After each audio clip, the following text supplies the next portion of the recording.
ॐ ज्ञानतिमिरन्धस्य ज्ञानाञ्जनशलाकया चक्षुरुन्मिलितं येन तस्मै श्रीगुरवे नमः। श्रीचैतन्यमनोभीष्टं स्थापितं येन भूतले स्वयं रूपः कदा मह्यं ददाति स्वपदान्तिकं। वन्देऽहं श्रीगुरों श्रीयुतपदकमलं वैष्णवांश्च श्रीरूपं साग्रजातं सहगण रघुनाथान्वितं तं सजीवं साद्वैतं सावधूतं परिजनसहितं कृष्णचैतन्यदेवं श्रीराधा कृष्णपादान् सहगण ललिता श्रीविशाखान्वितांश्च हे कृष्ण करुणा सिन्धो दीनबन्धो जगत्पते गोपेश गोपिका कान्त राधा कान्त नमोऽस्तुते तप्त काञ्चन गौराङ्गी राधे वृन्दावनेश्वरी वृषभानुसुते देवी प्रणमामि हरिप्रिये वाञ्छाकल्पतरुभ्यश्च कृपा सिन्धुभ्यैव च पतितानां पावनेभ्यो वैष्णवेभ्यो नमो नमः। जय श्री कृष्ण चैतन्य प्रभु नित्यानंद श्री अद्वैत गदाधर श्रीवासदि गौरभक्तवृंद हरे कृष्णा कृष्णा कृष्णा हरे हरे हरे राम राम राम हरे हरे। नमो विष्णुपदाय कृष्णपृष्ठाय भूतले श्रीमते भक्तिवेदांत स्वामिनिति नामिने नमस्ते सारस्वती देवे गौरवाणी प्रचारिणे निर्विशेष शून्यवादी पाश्चात्य देशतारिणे। हरे कृष्णा। सभी को स्वागत है।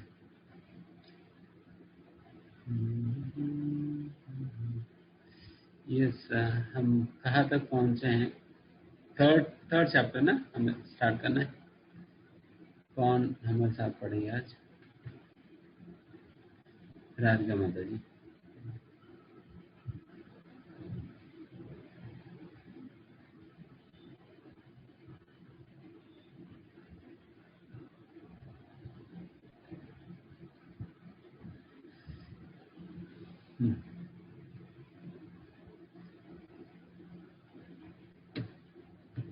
हम लास्ट टाइम दूसरा अध्याय कंप्लीट, थर्ड चैप्टर स्टार्ट करेंगे आज।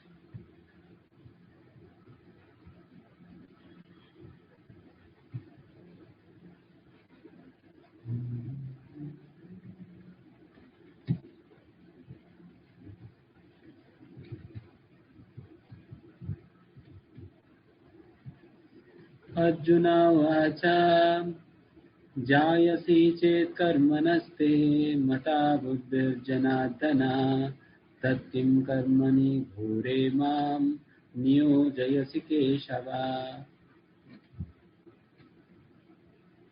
अर्जुन ने कहा, हे जनार्दन, हे केशव, यदि आप बुद्धि को सकाम कर्म से श्रेष्ठ समझते हैं तो फिर आप मुझे इस घोर युद्ध में क्यों लगाना चाहते हैं? कुछ तात्पर्य भी पढ़िए। श्री भगवान कृष्ण ने पिछले अध्याय में अपने घनिष्ठ मित्र अर्जुन को संसार के शोक सागर से उबारने के उद्देश्य से आत्मा के स्वरूप का विशद वर्णन किया है और आत्म साक्षात्कार के जिस मार्ग की संतुष्टि की है वह है बुद्धि योग या कृष्ण भावनामृत।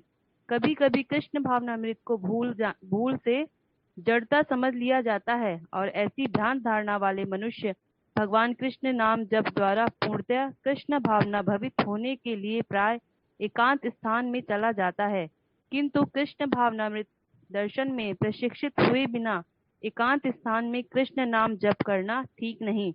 इससे अबोध जनता से केवल सस्ती प्रशंसा प्राप्त हो सकेगी। अर्जुन को भी कृष्ण भावनामृत या बुद्धि योग ऐसा लगा मानो वह सक्रिय जीवन से संन्यास लेकर एकांत स्थान में तपस्या का अभ्यास हो।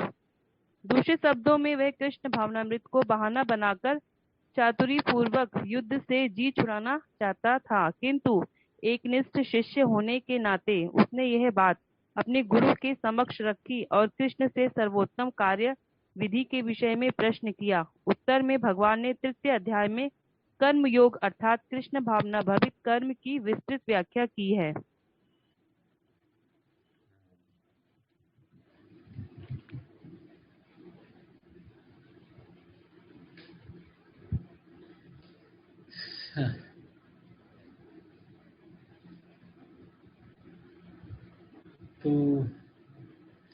यहाँ पर अर्जुन अपने कंफ्यूजन व्यक्त कर रहे हैं। अर्जुन भगवान से कह रहे, भगवान आप मुझे इस प्रकार की घोर कर्म करने में क्यों लगा रहे हैं, लोगों को मारने में। तो यहाँ पर समझने वाली विषय यह है कि हर चीज में भगवान सबसे एक्सपर्ट है ना। हर चीज में कोई भी कार्य लीजिए तो उसमें भगवान एक्सपर्ट है। तो उस प्रकार से आप प्रवचन देने में भी क्यों ना हो, काउंसलिंग करने में भी क्यों ना हो, भगवान बिल्कुल एक्सपर्ट है।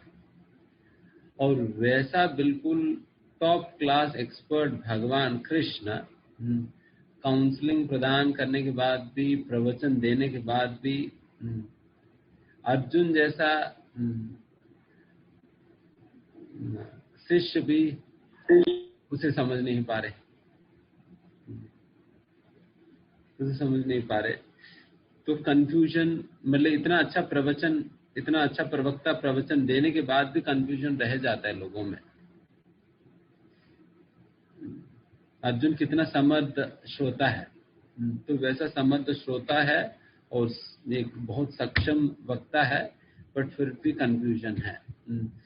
भगवान दूसरा अध्याय सारा कुछ बोलने के बाद भगवान सोच लिया कि अच्छा मैंने बहुत सुंदर प्रवचन दिया, 72 श्लोकों वाला दूसरा अध्याय मैंने बहुत कुछ सुनाया, समझाया, एंड भगवान निश्चिंत हो गए, इनको समझ में आ गया करके। जब तीसरी अध्याय की पहला श्लोक में अर्जुन ने प्रश्न पूछा, तब भगवान को समझ में आया कि इन्हें कुछ नहीं समझ में आया करके। तब जाकर समझ में आया, इनको कुछ समझ में नहीं आया। भगवान को लग रहा था कि इनको बिल्कुल समझ में आ गया, फिर भगवान अपना कंक्लूजन देकर बैठ गए थे। ठीक है, अर्जुन युद्ध करो करके। देन फिर अर्जुन यहाँ पर अपने कंफ्यूजन व्यक्त कर रहे हैं।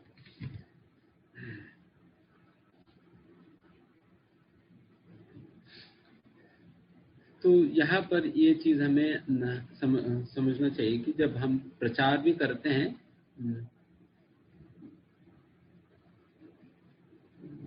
ये जरूरी नहीं है कि हमें लग सकता है कि हमने मैसेज कन्वे कर दिया, बट हो सकता है कि सामने वाले को मैसेज पहुंचा नहीं है। जैसे भगवान सोच लिया कि मैसेज पहुंच गया करके, बट वहां पर मैसेज पहुंचे नहीं।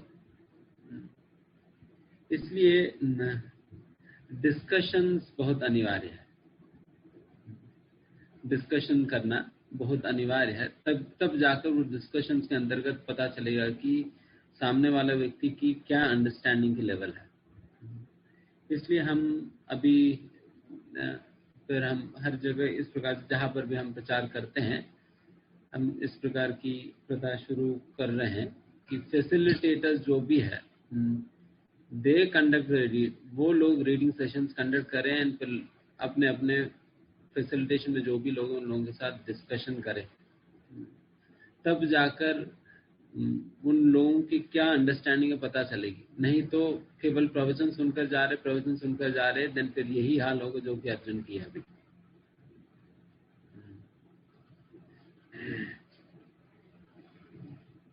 सारे प्रवचन सुनने के बाद अर्जुन कह रहे हैं कि भगवान मुझे आप घोर कर्म में लगा रहे हैं।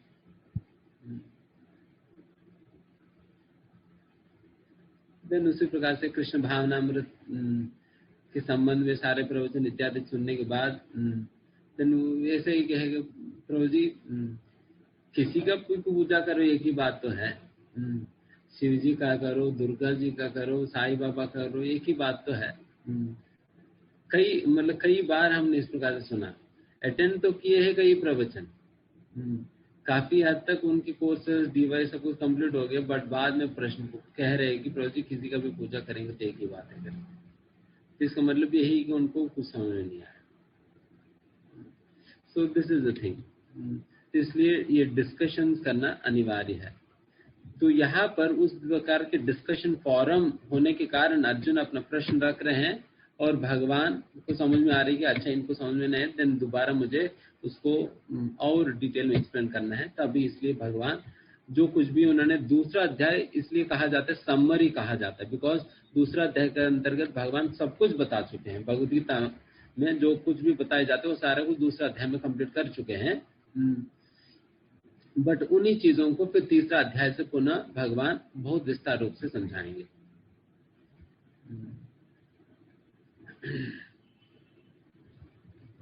एंड ये एक तो प्रचारक की दृष्टिकोण से हमने बताया, और श्रोता की दृष्टिकोण से हम बता रहे थे। श्रोता की दृष्टिकोण से जिस प्रकार से अर्जुन अभी अपने मनोस्थिति को भगवान के सामने रखने के कारण ही भगवान को समझ में आया कि इनको समझ में नहीं आया करके। अगर अर्जुन अपने मन की बात अगर व्यक्त करे ही ना, देन फिर भगवान अपने मतलब जो भी वक्ता है फिर अपने जगह वो सोचेंगे अच्छा इनको समझ में आएगा करके। तो इसलिए हमेशा अपने मन की बात को हम अपना वरिष्ठों के सामने व्यक्त करनी चाहिए, तब जाकर वरिष्ठों को पता चलेगा कि चल क्या रहे हैं, क्या प्रोग्रेस है। नहीं तो कभी पता नहीं चलेगा। दोनों फिर ऐसे ही सोचेंगे अच्छा मतलब शिष्य को सबको समझ में आ रहे करके ही गुरु सोचते रह जाएंगे बस, अच्छा इनका प्रगति अच्छा से चल रही, कोई शंका ही नहीं है करके वो आराम से रहेंगे।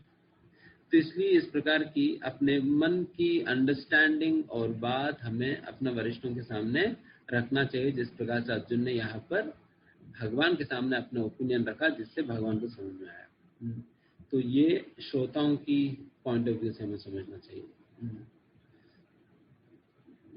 तो इस प्रकार की क्वेश्चंस और डिस्कशन में दोनों को समझ में आएगी कि the right point is being conveyed and the right point is being understood.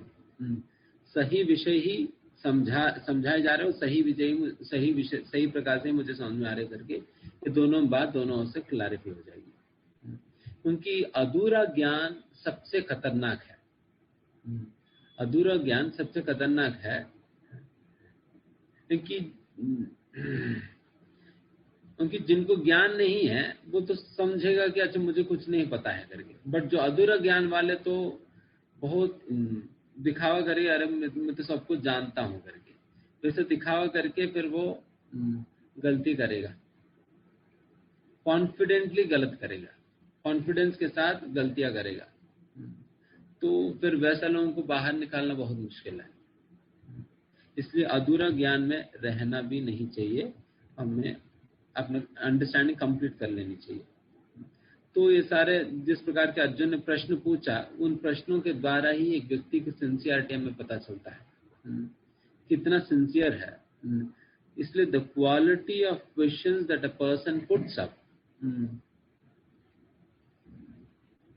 is a indication of the quality of his understanding. जिस प्रकार की जिस क्वालिटी का प्रश्न हम सामने रखते हैं, वो क्वालिटी इसका सूचक है कि हम किस प्रकार की जीवन जीना चाह रहे हैं, किस डायरेक्शन में हम आगे बढ़ना चाह रहे हैं। हमारा प्रश्न बहुत महत्वपूर्ण है जीवन में। जहां पर भी जिस प्रकार का प्रश्न आता है, that has direct relation to our intentions, direct relation to the path of life that we are choosing. तो यहाँ पर अर्जुन की प्रश्न अब समझ सकते हैं यहाँ पर। एंड फिर आगे दूसरा श्लोक पढ़ें। व्यामिश्रेणेव वाक्येन बुद्धिं मोहयसीव मे तदेकं वद निश्चित्य येन श्रेयोम् आप्नुयाम्। आपके व्यामृषित अनेकार्थक उपदेशों से मेरी बुद्धि मोहित हो गई है, अतः कृपा करके। आवाज धीमे आ रही है।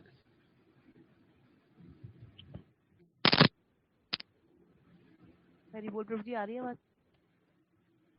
हरि बोल।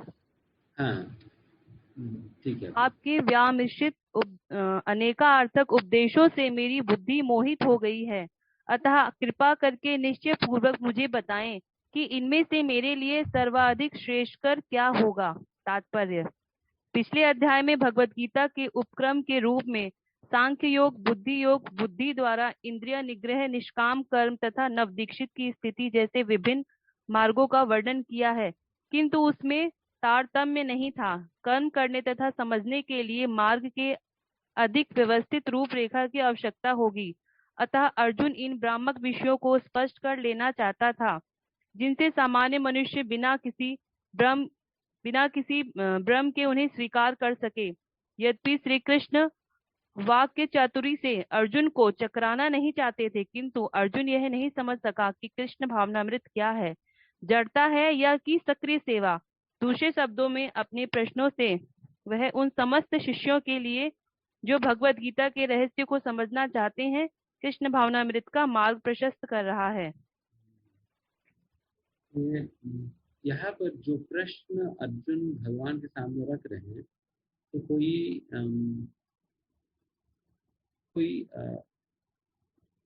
अनइम्पॉर्टेंट क्वेश्चन नहीं, बल्कि बहुत ही महत्वपूर्ण प्रश्न है। क्योंकि इसी प्रश्न का उत्तर सही प्रकार से नहीं समझ पाने के कारण आज भी समाज के अंतर्गत बहुत ही बड़ा एक मिसकंसेप्शन है भक्ति और भगवान को लेकर। भक्ति को लेकर एक बहुत बड़ा अफवाह है। आज के समय पे भी इसी प्रकार के अफवाह आज भी चल रहे हैं। मोस्टली बड़े बड़े लोगों में भी इसी प्रकार की अफवाह है। तो अगर उस अफवाह से एंड इस प्रकार की मिसअंडरस्टैंडिंग भक्तों में भी काफी समय तक होता है। इसलिए अभी जो प्रश्न अर्जुन ने पूछा, उस प्रश्न को भी ठीक से समझनी चाहिए, एंड फिर उस प्रश्न के उत्तर जो भगवान देने जा रहे हैं उसको भी ठीक से समझने का प्रयास करना चाहिए। नहीं तो ये मिसअंडरस्टैंडिंग वो हमेशा के लिए रह जाएगी या बहुत ज्यादा समय तक रहेगी। इसलिए ध्यान से सुनिए। प्रश्न ये है कि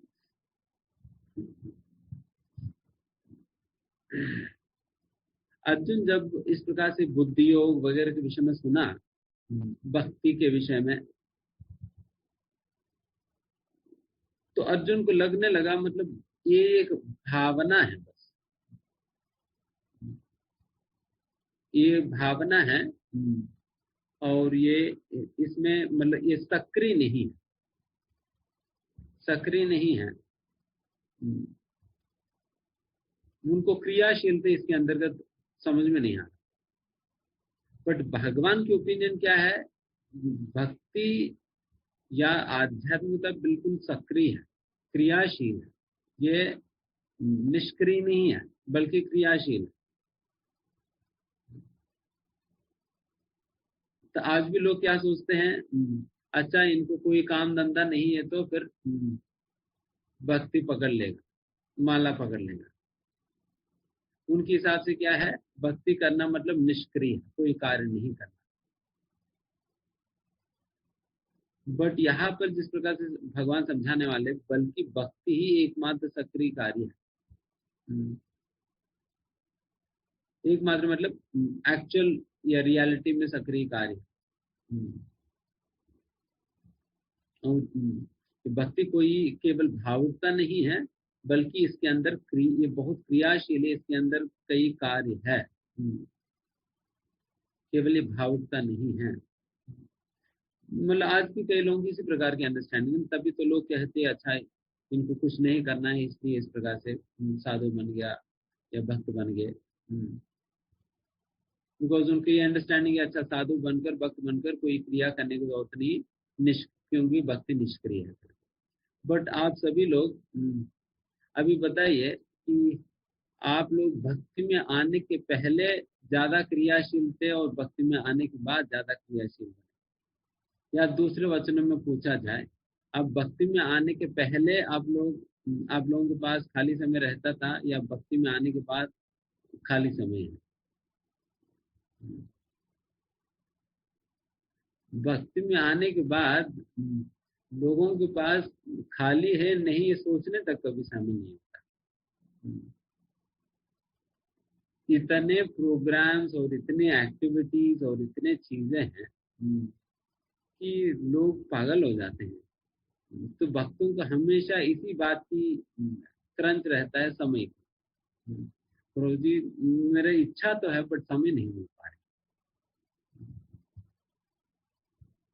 इतना सेवाएं है, साधना का भी इतना स्टैंडर्ड्स है, तो ये साधना भी करो, फिर सेवा भी करो, प्रचार करो, अपने घर संभालो, ये देखो वो देखो सारा कुछ, फिर व्यक्ति को बिल्कुल सांस लेना ही मुश्किल हो जाता है, इतना क्रियाशीलता बढ़ जाती है। तो आप सभी लोगों का निजी अनुभव है ना ये, कि क्रियाशीलता बढ़ जा रही है, ये निष्क्रियता नहीं है, निष्क्रियता नहीं बल्कि सक्रियता बढ़ गई हमारे जीवन में, आप स्वयं को सभी का अनुभव है। बट ये इसका मतलब इसके विषय में उल्टा समझ है लोगों में कि भक्ति मतलब निष्क्रियता है, तो इसलिए उसी प्रकार की संदेह अर्जुन भगवान के सामने रख रहे कि भगवान आपने तो कहा था कि इस प्रकार से बुद्धि योग है तो फिर ये निष्क्रिय कार्य है, बट क्यों मुझे आप सक्रिय बना रहे हो, और वो भी कार्य करने में भी एक ऐसा कार्य करने में लगा रहे हैं जिस कार्य के द्वारा मुझे कई लोगों को मारना पड़ रहे हैं, मारना भी दूसरों को नहीं बल्कि मैं अपना गुरु और पितामह को मारना पड़ेगा, तो वैसा दुष्क्रिय में और वैसा घोर कर्म में मुझे क्यों लगा रहे हैं, करके अर्जुन का प्रश्न है। ये समझ में आया सभी को? क्या प्रश्न पूछा जा रहे हैं? और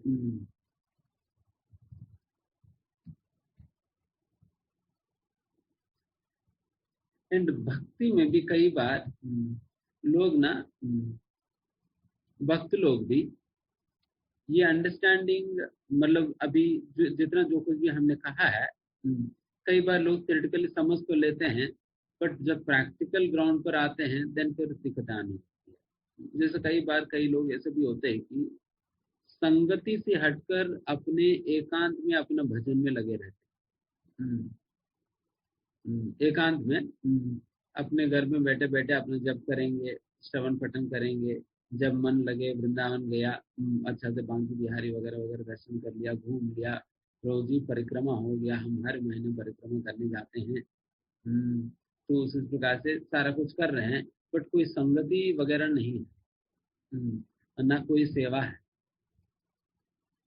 ना कोई संगति है, ना कोई सेवा है, तो ये भी एक प्रकार की सेक्लूजन में चले जाए, ये भी एक प्रकार की निष्क्रियता में, निष्क्रियता मतलब निष्क्रिय तो नहीं है बट वो सेक्लूजन में जा रहे हैं, निर्जन में जा रहे हैं।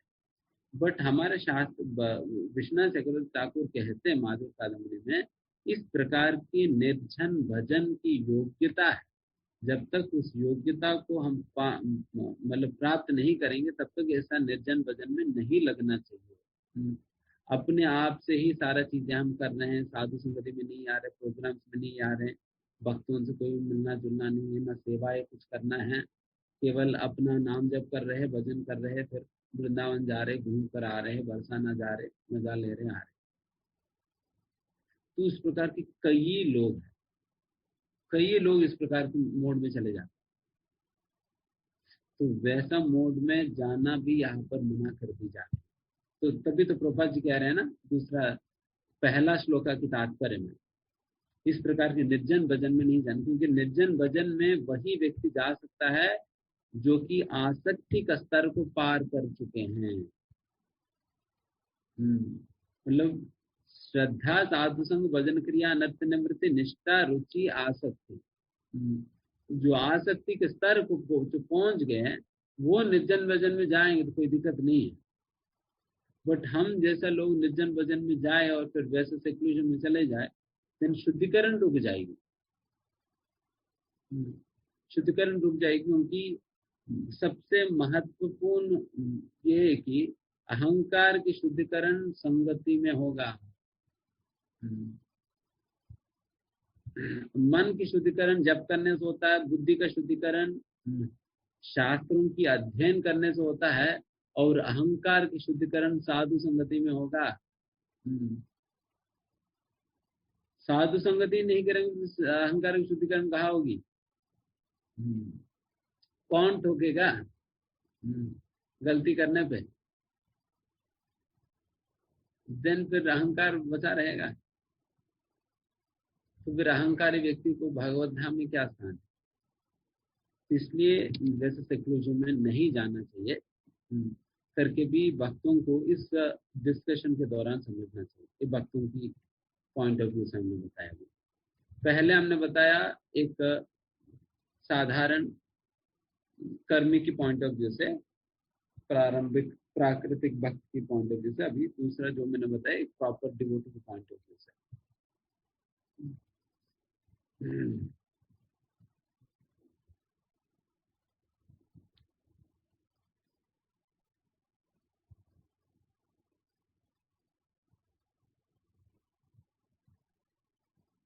और अभी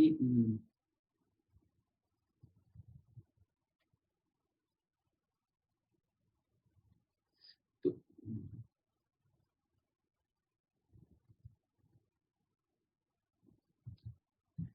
ये भी एक और निष्क्रियता, मतलब एक और पॉइंट हमारे डिवोटीज के पॉइंट ऑफ व्यू से समझा है। जब लोगों को समझाया जाता है प्रभु जी आप शरीर नहीं मैं आत्मा हूँ, सारे जितना भी आत्मा की जितना भी संबंध और जितने भी चीजें हम शरीर के स्तर पे हमने बनाया है वो सारा कुछ झूठा है। और जब ये सारी चीजें बताया जाता है,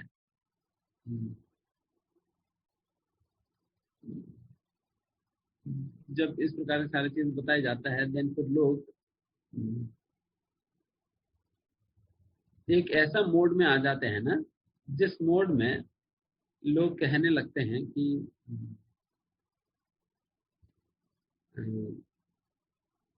वो विरक्त वैराग्य नहीं है, बट वैराग्य की दूसरे प्रकार की इसमें आ जाते हैं कि प्रभु जी मुझे जॉब नहीं करनी, जॉब करने का मन नहीं लग रहा प्रभु, या अपने परिवार के संबंधित कार्यों को निभाने की मन नहीं लग रहा।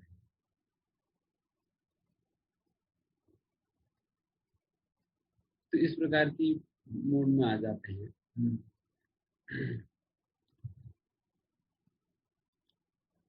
क्योंकि उनको लग रहा है कि मैं सारे भौतिक बंधनों से मुक्त हो जाऊंगा केवल भौतिक कार्यों को रोक देने से, या इस प्रकार की कार्यों को रोक देने से। बट प्रभुपाद जी ने समझाया क्या है? आप हमेशा देखिए प्रभुपाद जी तात्पर्यों में, we are advised to give up the materialistic conception of life. जीवन में जो भौतिक भौतिक प्रकार की जो मतलब अंडरस्टैंडिंग है, उस अंडरस्टैंडिंग को छोड़ देने के लिए कहा जा रहा है, ना कि आपकी इस प्रकार, मतलब ना कि आपकी परिवार को छोड़ देने को या कुछ और करने को। बट ये मटेरियल कॉन्सेप्शन जो होता है उसको क्या कहेंगे इंग्लिश में? भौतिक परिवेश है जो जीवन की प्रति भौतिक दृष्टिकोण है जीवन के प्रति, उस दृष्टिकोण को बदलने के लिए कहा जा रहा है। उस दृष्टिकोण को बदलने के लिए कहा जा रहा है, इसलिए उस भौतिक दृष्टिकोण को हमें बदलनी चाहिए। और बदलने का मतलब क्या है? कृष्ण को अपने सारे कार्यों के केंद्र में लाना, अपने सारे कार्यों के केंद्र में कृष्ण को लाना। तो इसलिए आत्मज्ञान समझने का मतलब ये नहीं है कि हम बिल्कुल निष्क्रिय बन जाएंगे, ये भौतिक कार्य मतलब इस प्रकार के सारे कार्यकलाप, हमारा शरीर के संबंध सारे कार्यकलाप छोड़ देंगे, परिवार को छोड़ देंगे, अपना जॉब छोड़ देंगे, या जॉब में सही प्रकार से परफॉर्म नहीं करेंगे, तो वैसा नहीं है। बल्कि इसका मतलब ये है कि कृष्ण को केंद्र में रखते हुए हम अपना कार्य सही प्रकार से निभाना, कृष्ण को केंद्र में रखते हुए कार्य को सही प्रकार से निभाना। बट डेफिनेटली जब वैराग्य आता है तब हम इन लोगों को, मतलब इस प्रकार से परिवार को छोड़ा जाता है, दिन पे नौकरी को छोड़ा जाता है, इस प्रकार से होता है। बट जब वैराग्य आता है तब, बट ये जो अंडरस्टैंडिंग जो लोगों के अंदर जनरली जो आता है वो वैराग्य नहीं है। क्योंकि असलियत में वैराग्य का मतलब ये है कि आप अभी भगवान समझाएंगे वैराग्य होता क्या है, क्योंकि यहाँ पर अर्जुन भी वैराग्य को गलत प्रकार से समझ रहे हैं। वैराग्य मतलब लोगों को कई बार इसी प्रकार समझ में लगता है कि अच्छा सब कुछ छोड़ देना ही वैराग्य। क्या सब कुछ छोड़ देने से भौतिक जीवन थोड़ी छूटने वाला? उनकी भागवतम की 11वां स्कंद में इस प्रकार की उल्लेखन है कि हमारा पांचों इंद्रिय और मन को आत्मा की 6 पत्नियों के रूप में वर्णन किया जाता है। आत्मा की 6 पत्नियां हैं। एक पत्नी को झेलने में ही जीवन खराब है, तो यहाँ पर 6 पत्नियां, तो फिर ये तो बिल्कुल ही बर्बाद होगी। तो फिर ये 6 की 6 पत्नी, ये जहां पर भी जाएगा वहां पीछे पीछे जाएगा ना। ये अगर जंगल में भी जाएगा, 6 पत्नियां कहाँ पर है? जंगल में उनके साथ है। इन्होंने सोचा मैं घर पर छोड़कर, पत्नी वत्नी को छोड़कर मैं जंगल में चले जाऊं, मैं भौतिक जीवन से फ्री हूं, मैं बिल्कुल वैराग्य ले लिया, मैं मुक्त हो गया करके वो जंगल में गया। बट उनको पता नहीं कि वो एक ही पत्नी को छोड़कर है, बाकी 6 पत्नियां तो अपनी साथी है। तो फिर क्या करें? तो इसलिए घर वर छोड़ना हो या इस प्रकार से कुछ छोड़ने से फिर कोई ये नहीं बन जाएगा। तो यही बात हमें यहाँ पर, क्योंकि ये वैराग्य का भी अंडरस्टैंडिंग सही नहीं है यहाँ पर। एक तो आत्मा के विषय में समझकर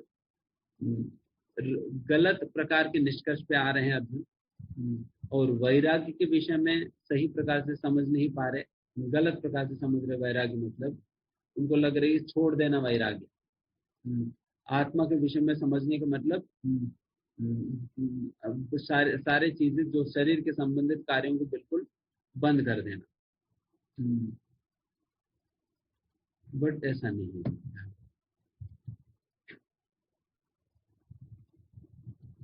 तो इसलिए इस अध्याय के अंतर्गत हमें भगवान वैराग्य असलियत में होता क्या है इसका बहुत एक क्लियर अंडरस्टैंडिंग देंगे। साधारण जनता में भी वैराग्य को लेकर यही है ना, संन्यास का मतलब लोगों की यही समझ है कि अगर सब कुछ, अगर कोई घर परिवार छोड़ दिया तो फिर उनको लगता है कि सन्यासी बन गया।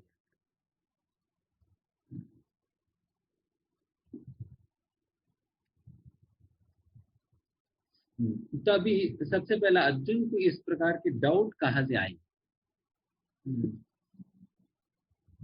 डाउट कहाँ से आया है कि भगवान पिछले अध्याय में, दूसरा अध्याय में लगभग 10 बार बुद्धि योग की शब्द प्रयोग करते हैं। 10 बार बुद्धि योग की शब्द प्रयोग करते हैं, और अर्जुन को ये लग रहा है बुद्धि योग मतलब बुद्धि का प्रयोग करना है। देन फिर इंद्रिय और मन की क्या, बुद्धि का ही तो प्रयोग करनी है ना। देन फिर उनको इंद्रियों वगैरह को काम में लगाने कोई मतलब नहीं दिख रहा था। एंड साथ ही साथ एक जगह पर भगवान ये भी कहते हैं 2.49 में, दूरे नहीं अवरम कर्म। अवरम कर्म मतलब गलत कार्यों से अपने आप को बचा कर रखो। बुद्धि योगा धनंजय, बुद्धि योग की बल पे गलत कार्य करने से अपने आप को बचो। और वहां पर आवरम कर्म मतलब अर्जुन को यही हिट कर रहा था कि अच्छा ये युद्ध करना गलत कार्य है, इस युद्ध से बचने के लिए भगवान मुझे कह रहे। भगवान कुछ और कहना चाह रहे थे, अर्जुन उस आवरम कर्मा को युद्ध से रिलेट कर दिया और सोच रहे कि भगवान ने ही तो मुझे कहा कि युद्ध नहीं करने के लिए, युद्ध करने से बचने के लिए। एंड साथ ही साथ उसका डिफेंडिंग स्टेटमेंट भी भगवान ने कह दिया बुद्धि योग करने के लिए। देन अभी दूसरा अध्याय के अंतिम में आते आते फिर भगवान मुझे युद्ध करने के लिए कौन कह रहे हैं? तो इस प्रकार के एक समय भगवान कह रहे कि युद्ध नहीं करो, एक समय कह रहे युद्ध करो। देन फिर मैं करूं क्या? देन मैं करूं क्या? तो इस बात को लेकर अर्जुन के अंदर कंफ्यूजन है। समझ में आया सभी को? तो इसलिए अर्जुन इस प्रकार के प्रश्न यहाँ पर पूछ रहे हैं।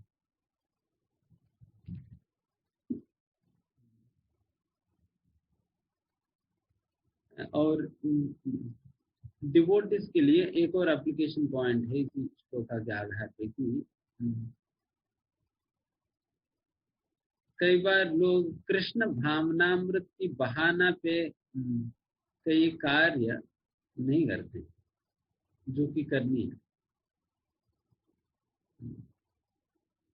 कृष्ण भावनामृत की बहाना पे नहीं करते हैं, तो इसलिए कभी भी हमें कृष्ण भावनामृत के बहाने पे हमें कार्य करना नहीं चाहिए, जो कि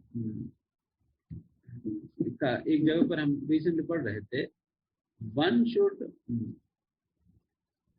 एक व्यक्ति को सारे ही वर्णाश्रम धर्म के संबंधित सारे ही चीज करनी चाहिए जब तक वो चीज हमारा कृष्ण भावनामृत की कार्यों में बाधा नहीं बने, तब तक सारे ही चीजों की पालन हमें करनी चाहिए।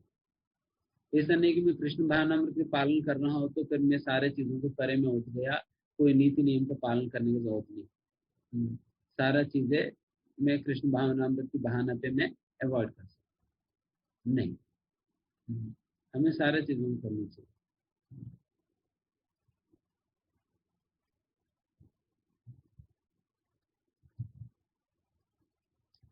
तो तीसरा, श्री भगवान उवाच लोकेस्मिन् द्विविधा निष्ठा पुरा प्रोक्ता मया नघ ज्ञानयोगेनां कर्मयोगिनाम्। भगवान ने कहा, हे निष्पाप अर्जुन, मैं पहले से ही बता चुका हूँ कि आत्म साक्षात्कार का प्रयत्न करने वाले दो प्रकार के पुरुष होते हैं। कुछ इसे ज्ञान योग द्वारा समझने का प्रयत्न करते हैं, तो कुछ भक्तिमय सेवा के द्वारा। तात्पर्य पढ़ूं? द्वितीय अध्याय के 39वें श्लोक में भगवान ने दो प्रकार की पद्धतियों का उल्लेख किया है, सांख्य योग तथा कर्म योग या बुद्धि योग। इस श्लोक में इनकी और अधिक स्पष्ट विवेचना की गई है। सांख्य योग अथवा आत्म तथा पदार्थ की प्रकृति का विश्लेषिक अध्ययन उन लोगों के लिए है जो व्यवहारिक ज्ञान तथा दर्शन द्वारा वस्तुओं का चिंतन एवं मनन करना चाहते हैं। दूसरे प्रकार के लोग कृष्ण भावनामृत में कार्य करते हैं, जैसा कि द्वितीय अध्याय के 61वें श्लोक में बताया गया है। 39वें श्लोक में भी भगवान ने बताया है कि बुद्धि योग या कृष्ण भावनामृत के सिद्धांतों पर चलते हुए मनुष्य कर्म के बंधनों से छूट सकता है तथा इस पद्धति में कोई दोष नहीं। 61वें श्लोक में इसी सिद्धांत को और अधिक स्पष्ट किया गया है कि बुद्धि योग पूर्णतः पर ब्रह्मा विशेषता कृष्ण पर आश्रित है और इस प्रकार से समस्त इंद्रियों को सरलता से वश में किया जा सकता है। अतः दोनों प्रकार के योग धर्म तथा दर्शन के रूप में अन्य आश्रित है। दर्श विहीन धर्म मात्र भावुकता या कभी कभी धर्मांधता है और धर्म विहीन दर्शन मानसिक ऊहापोह है। अंतिम लक्ष्य तो कृष्ण है, क्योंकि जो दार्शनिक जन परम सत्य की खोज करते रहते हैं वे अंततः कृष्ण भावनामृत को प्राप्त होते हैं। इसका भी उल्लेख भगवत गीता में मिलता है। संपूर्ण पद्धति का उद्देश्य परमात्मा के संबंध में अपनी वास्तविक स्थिति को समझ लेना है। इसकी अप्रत्यक्ष पद्धति दार्शनिक चिंतन है, जिसके द्वारा क्रम से कृष्ण भावनामृत तक पहुंचा जा सकता है। प्रत्यक्ष पद्धति में कृष्ण भावनामृत में ही प्रत्येक वस्तु से अपना संबंध जोड़ना होता है। इन दोनों में से कृष्ण भावनामृत का मार्ग श्रेष्ठ है, क्योंकि इसमें दार्शनिक पद्धति द्वारा इंद्रियों को विमल नहीं करना होता। कृष्ण भावनामृत स्वयं ही शुद्ध करने वाली प्रक्रिया है और भक्ति की प्रत्यक्ष विधि सरल तथा दिव्य होती है।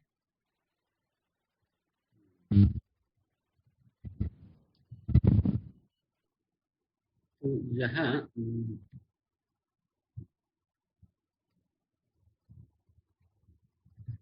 अभी ये तीसरा श्लोका से 9वां श्लोका तक निष्काम कर्मयोग के विषय में वर्णन है।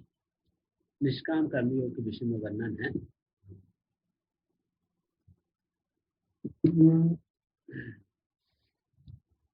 तो यहाँ पर निष्काम कर्मियों के विषय में भगवान वर्णन क्यों कर रहे हैं, क्या है, तो अभी हम और डिटेल में चर्चा करेंगे।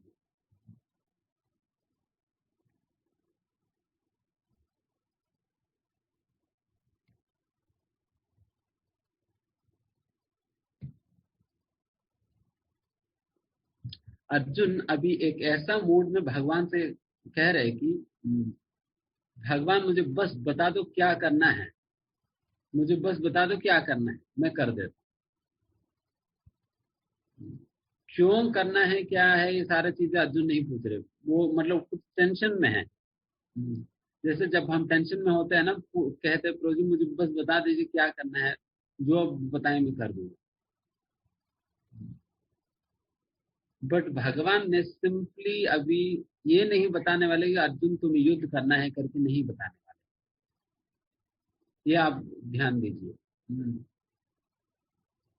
यहाँ पर देखिए, मतलब एक प्रकार से एक शिष्य गुरु से पूछ रहे हैं कि देखिए गुरु महाराज मुझे बता दीजिए मुझे क्या करना है, और गुरु महाराज जो है प्रवचन देने बैठ गए।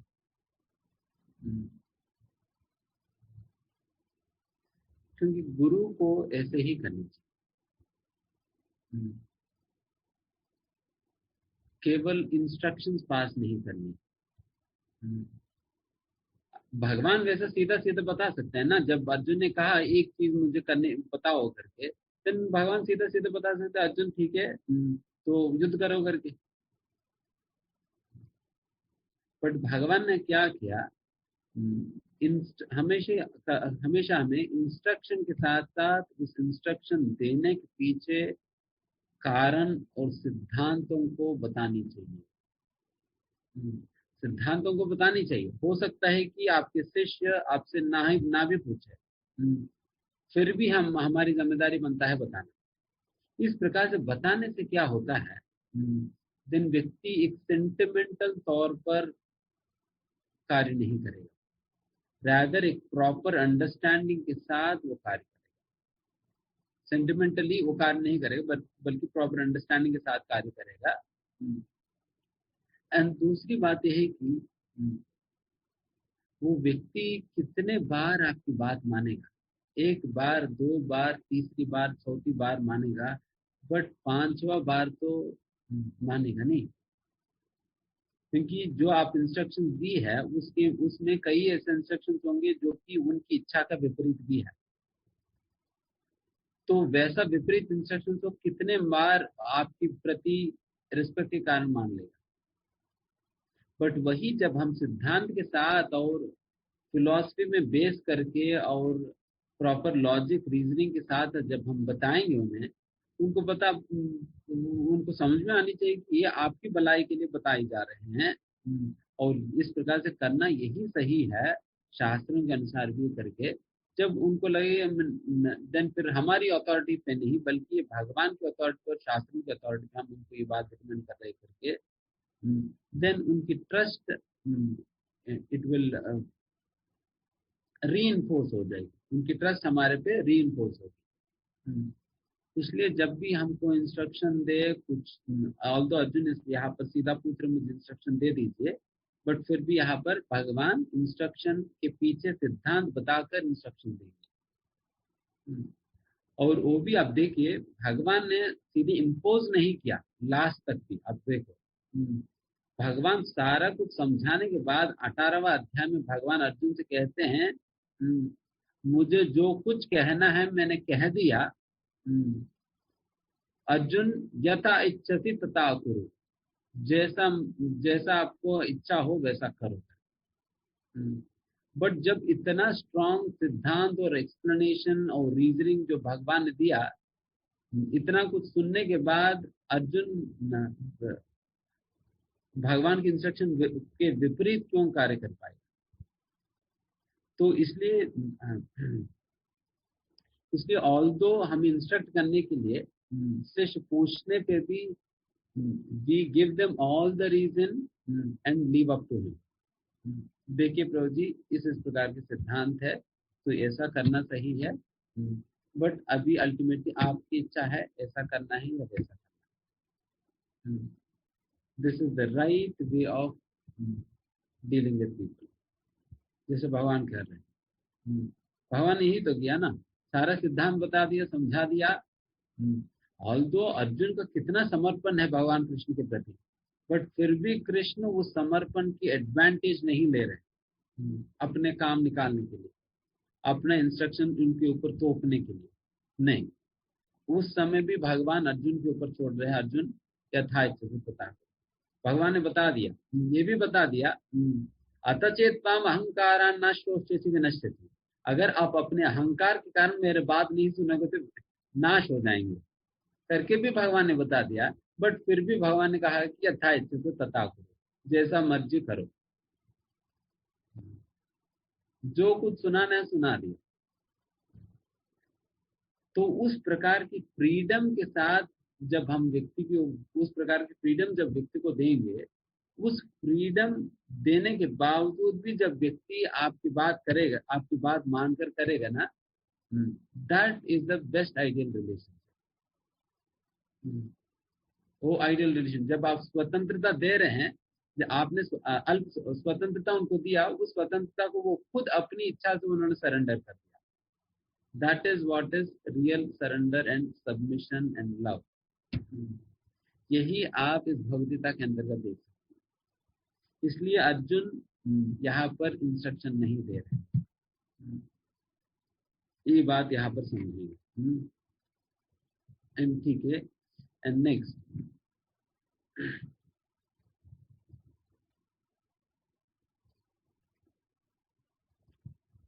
यहाँ पर भगवान जैसे कह रहे हैं, लोकेस्मिन् विविधा निष्ठा, दो प्रकार की निष्ठा है। पुरा प्रोक्ता मया नघ ज्ञान योगेन संख्यानाम कर्म योगेन योगिनाम। ज्ञान योग और कर्म योग। अर्जुन की प्रश्न का एक प्रकार की अर्थ ये भी है कि ज्ञान योग की अनुसरण करके मैं सारा त्याग कर दूं, या कर्मयोग के अनुसार मैं युद्ध कर दूं। मुझे लग रहा है कि आपके सारे बातें सुनकर आप मुझे ज्ञान योग की अभ्यास करने के लिए मुझे रेकमेंड कर रहे हैं करके। तो यहाँ पर ज्ञान योग और कर्मयोग के बीच में कौन सा मेरे लिए रिलेवेंट है करके भी अर्जुन को समझ में नहीं आ रहा। तो अभी देखेंगे कि बेसिकली कर्मयोग में क्या होता है कि सारा इंद्रियों को लगाने का तरीका हमें बताया जाता है, बट मन को लगाने का विधि नहीं होता उसमें। मन को लगाने का विधि नहीं होता।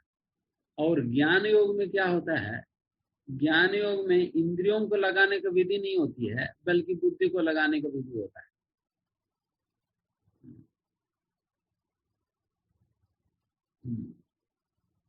तो इसलिए क्या किया जाता है कि कर्मयोग पहले आप अभ्यास करो अच्छा से, और इंद्रियों को नियंत्रण में लाओ, देन फिर आप ज्ञान योग के अभ्यास करो, देन आपकी बुद्धि और मन भी नियंत्रण में आएगी। अगर अपना इंद्रियों को नियंत्रण किए बिना आप सीधा ज्ञान योग के अभ्यास करने लगोगे, और ज्ञान योग में अपने इंद्रियों को लगाने का तरीका तो है नहीं, देन फिर आप बुद्धि को लगाने का प्रयास करेंगे भी, फिर भी नहीं लगने वाली, क्योंकि सारे इंद्रिय इधर उधर दौड़ रहे हैं। इंद्रिय अगर स्थिर है तो आप बुद्धि को कहीं ना कहीं लगा पाओगे, इंद्रिय स्थिर नहीं है तो कहाँ लगा पाएंगे। इसलिए पहले इंद्रियों को स्थिर करो कर्मयोग के अभ्यास से, फिर उसके बाद ज्ञान योग में आकर स्थिर इंद्रियों के साथ आप ज्ञान योग के अभ्यास करके अपना बुद्धि को स्थिर करो। तो उस प्रकार से आप सिद्ध प्रज्ञ बनेंगे करके अंडरस्टैंडिंग। बट भक्ति की विशेषता ये है, भक्ति की विशेषता ये है कि भक्ति के अंतर्गत अपना इंद्रियों को लगाने का भी विधि है, और बुद्धि को, मन को भी लगाने का विधि। सब कुछ अब भगवान की सेवा में लगा पाए एट ए टाइम, एक ही बार में। तो ये भक्ति योग की विशेषता है। तो इसलिए भक्ति योग के अभ्यास करने के लिए यहाँ पर रिकमेंड की जा रही है।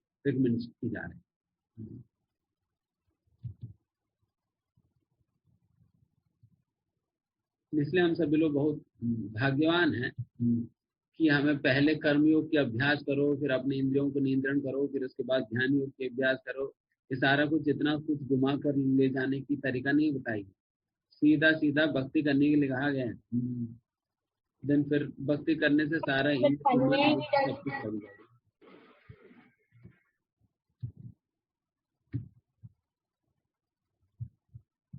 एंड और इसमें एक महत्वपूर्ण बात प्रभुपाद जी कहते हैं, जो कि सभी लोग जानते हैं, रिलीजन विदाउट फिलॉसफी, सेंटिमेंट और sometimes fanaticism, while philosophy without religion is mental speculation.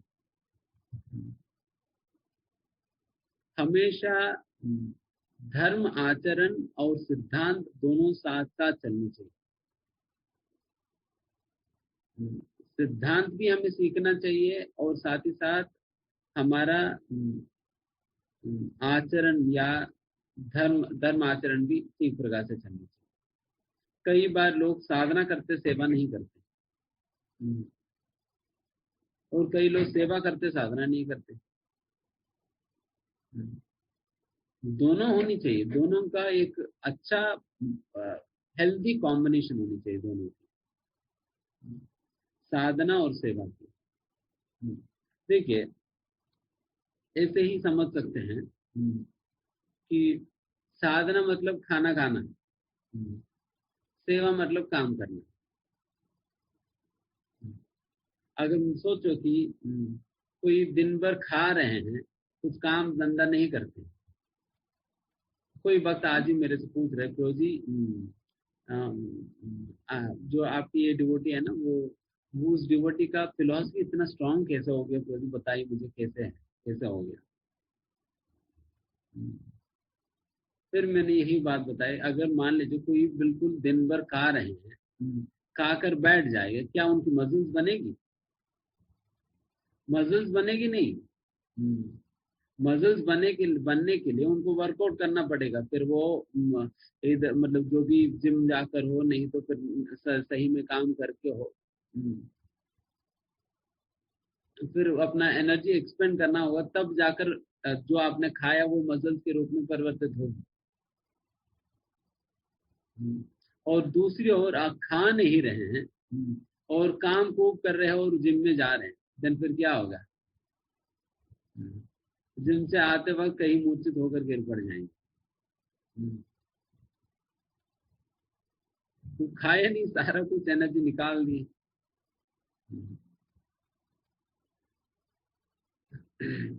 तो फिर हमें अगर सही में मसल्स डेवलप करनी है, देन हमें खाना भी होगा और फिर साथ ही साथ हमें काम भी करना पड़ेगा, तब जाकर हमें मसल्स डेवलप होंगी। अगर सिंपली खाएंगे देन फिर वो फैट बन जाएगी, कोई काम नहीं करेंगे तो। और खाए बिना काम करेंगे तो कब तक हम काम कर लेंगे? कभी न कभी मूर्छित होकर गिर पड़ जाएंगे, बहुत लंबा समय तक कार्य नहीं कर पाएंगे। तो इस प्रकार से दोनों साथ साथ करना होगा। खाना भी पर्याप्त मात्रा में खाओ और काम भी करो उसके अनुकूल। तो इस प्रकार से दोनों हमें करनी चाहिए, केवल एक चीज में। इसलिए खास ये भी मतलब एक अंडरस्टैंडिंग इसी कॉन्सेप्ट का ये है। एंड दूसरा अंडरस्टैंडिंग ये भी है कि जो भी हम कृष्ण भावनामृत के अंतर्गत जो भी हम कार्य करते हैं, उन सारे कार्यों के पीछे सिद्धांत को जानना चाहिए। कार्यों के पीछे सिद्धांतों को समझना चाहिए। तिलक लगा रहे हैं तो समझ पता तो होनी चाहिए लगा क्यों रहे हैं, और चंदनी क्यों लगा रहे हैं, कोई और पेंटिंग वेंटिंग क्यों नहीं लगाते हैं, या गोपी चंदनी लाकर क्यों लगाना। और फिर उसी प्रकार से जो कुछ भी हम कृष्ण भावनामृत के अंतर्गत जो कुछ पालन कर रहे हैं, चाहे जप कर रहे हैं, हमें अंडरस्टैंडिंग होनी चाहिए जप क्यों कर रहे हैं, और वैसा जप करने से भगवान कैसे प्रसन्न होंगे। क्या मैं यहाँ बैठ कर चिल्लाता रहूं और भगवान वहां पर प्रसन्न हो जाएंगे भगवद्धाम में बैठे बैठे? ये कौन सी सिग्नल कम्युनिकेशन है? यहाँ पर मैं बैठ कर मंदिर में चिल्लाता रहूं और भगवान वहां प्रसन्न हो जाएंगे दो लोग में, तो ये कौन सा अंडरस्टैंडिंग है? तो ये पता होनी चाहिए कैसे होता है। तो उस प्रकार से श्री विग्रह पूजा, अगर श्री विग्रह भगवान कैसे हैं, इसके पीछे सिद्धांत पता होनी चाहिए। श्री विग्रह की आराधना कर रहे हैं बट समझ ही नहीं कि श्री विग्रह को भगवान के रूप में क्यों पूजा जा रहे हैं। वो तो आग पत्थर ही तो है, मार्बल है, बट अच्छा से कार्य कर देने के कारण फिर बहुत सुंदर दिख रहे, बस पत्थर ही है। बट वो पत्थर भगवान कैसे बन गए, तो ये अंडरस्टैंडिंग होनी चाहिए। अगर इस प्रकार की अंडरस्टैंडिंग नहीं होने पे हमारा विश्वास कभी भी दृढ़ नहीं बन पाएगी, मजबूत नहीं बन पाएगी। विश्वास हमेशा हल्का हल्का ही रह जाए।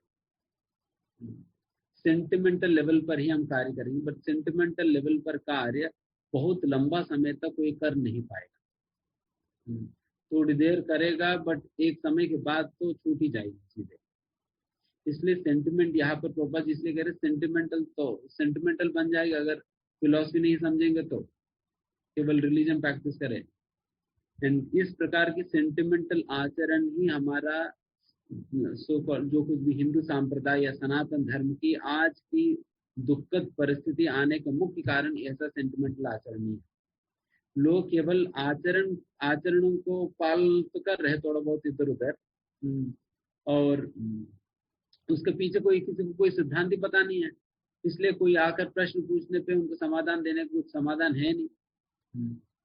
जैसे ब्रिटिश आकर अपने लोगों से पूछते थे, अरे तुम कैसे भगवान की पूजा कर रहे हैं, जो 16,108 लड़कियों के साथ जो घूमते हैं, तो वैसा भगवान के पीछे पड़े आप लोग। अगर भगवान को चूमना भी तो एक सही व्यक्ति को छूने, ऐसा भगवान को आप चूम रहे क्या है। देन फिर दिखाएंगे, देखो हमारा जीसस क्राइस्ट ऐसा है, हमारा ये है वो है। देन ये मतलब इनको समझ में नहीं आता कि कृष्ण क्यों इस प्रकार 16,108 गोपियों के साथ रासलीला क्यों किया, इतना लोगों को शादी क्यों की, ये सारा चीज समझ नहीं है। देन फिर व्यक्ति गिर जाता है, देन पड़ जाता है, ठीक है आप ठीक कह रहे हैं, हम गलत धर्म के पालन कर रहे हैं, हम क्रिश्चियन बन जाएंगे, क्रिश्चियन बन जाते। विश्वास बिल्कुल हल्का है, कोई थोड़ा बहुत हिलाने पर हिल जाता है। अगर कोई पूछे, अरे तुम लोग पत्थर का क्यों पूजा कर रहे हैं, ये पागलपन है, पत्थर की क्यों पूजा कर, थोड़ा सेंस तो होनी चाहिए। पत्थर के ऊपर आप लोग पानी डालते हैं, दूध डाल देते हैं, सारा दही डाल देते हैं, गरीबों को खिलाओ, कम से कम उन लोगों की पेट भर जाएगी। विवेकानंद जी कहते थे,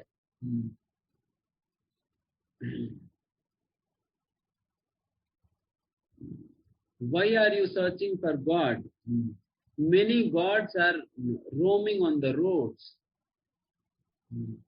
आप क्यों इस प्रकार से भगवान की खोज कर रहे हैं, अनेकों भगवान जो है गलियों में घूम रहे हैं। उनकी मतलब यह है कि गरीब लोग इस प्रकार से गलियों में घूम रहे हैं, उनकी ध्यान रखो, भगवान की ध्यान करके भी क्या फायदा, क्या मतलब है।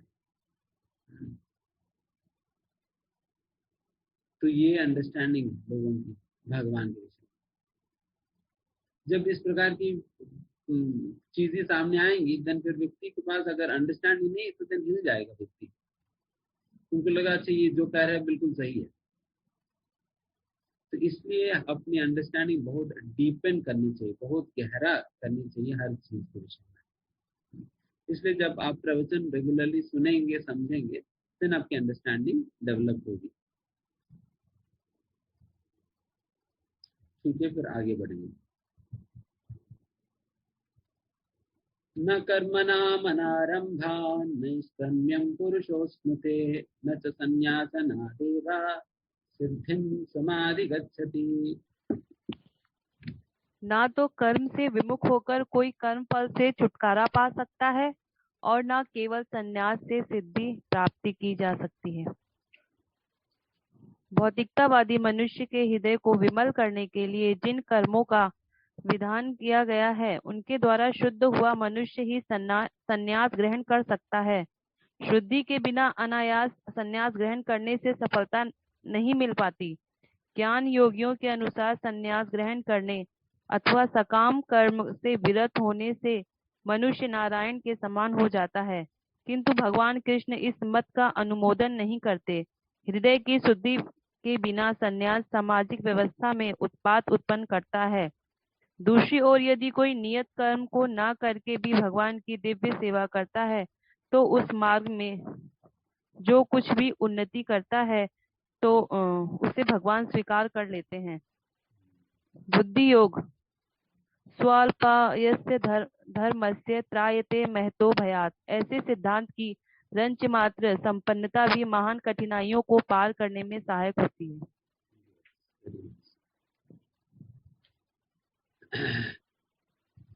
न कर्मणाम अनारंभान नैष्कर्म्यम पुरुषोऽस्मि। यहाँ पर कहा जा रहा है कि न कर्मणाम अनारंभ, कर्म नहीं करना ये कोई संन्यास नहीं है। क्योंकि जनरली लोगों को संन्यास का मतलब यही है कि अपने सारा कार्यकलापों को छोड़ देना ही संन्यास है, और संन्यास लेकर भगवत प्राप्ति हो जाएगी। मैं अपना घर बार सारा पत्नी वत्नी बच्चे सब कुछ मैं छोड़ दूं और संन्यास मिल गया तो देन फिर भगवत प्राप्ति हो जाएगी मेरा। यहाँ पर वही कहा जा रहा है कि बेटा न कर्मणाम अनारम्भ, केवल कार्यों को करना छोड़ देने मात्र से कोई सन्यासी नहीं बनने वाला है। कोई सन्यासी नहीं बनने वाले कार्यों को करना छोड़ देने से। जो मैं पहले कहा था, जो लोगों को जनरली यही समझ है ना, सन्यास मतलब कार्यों को करना छोड़ देना, भौतिक कार्यकलाप मतलब जो भी जनरल कार्यकलापों को बिल्कुल बंद कर देना।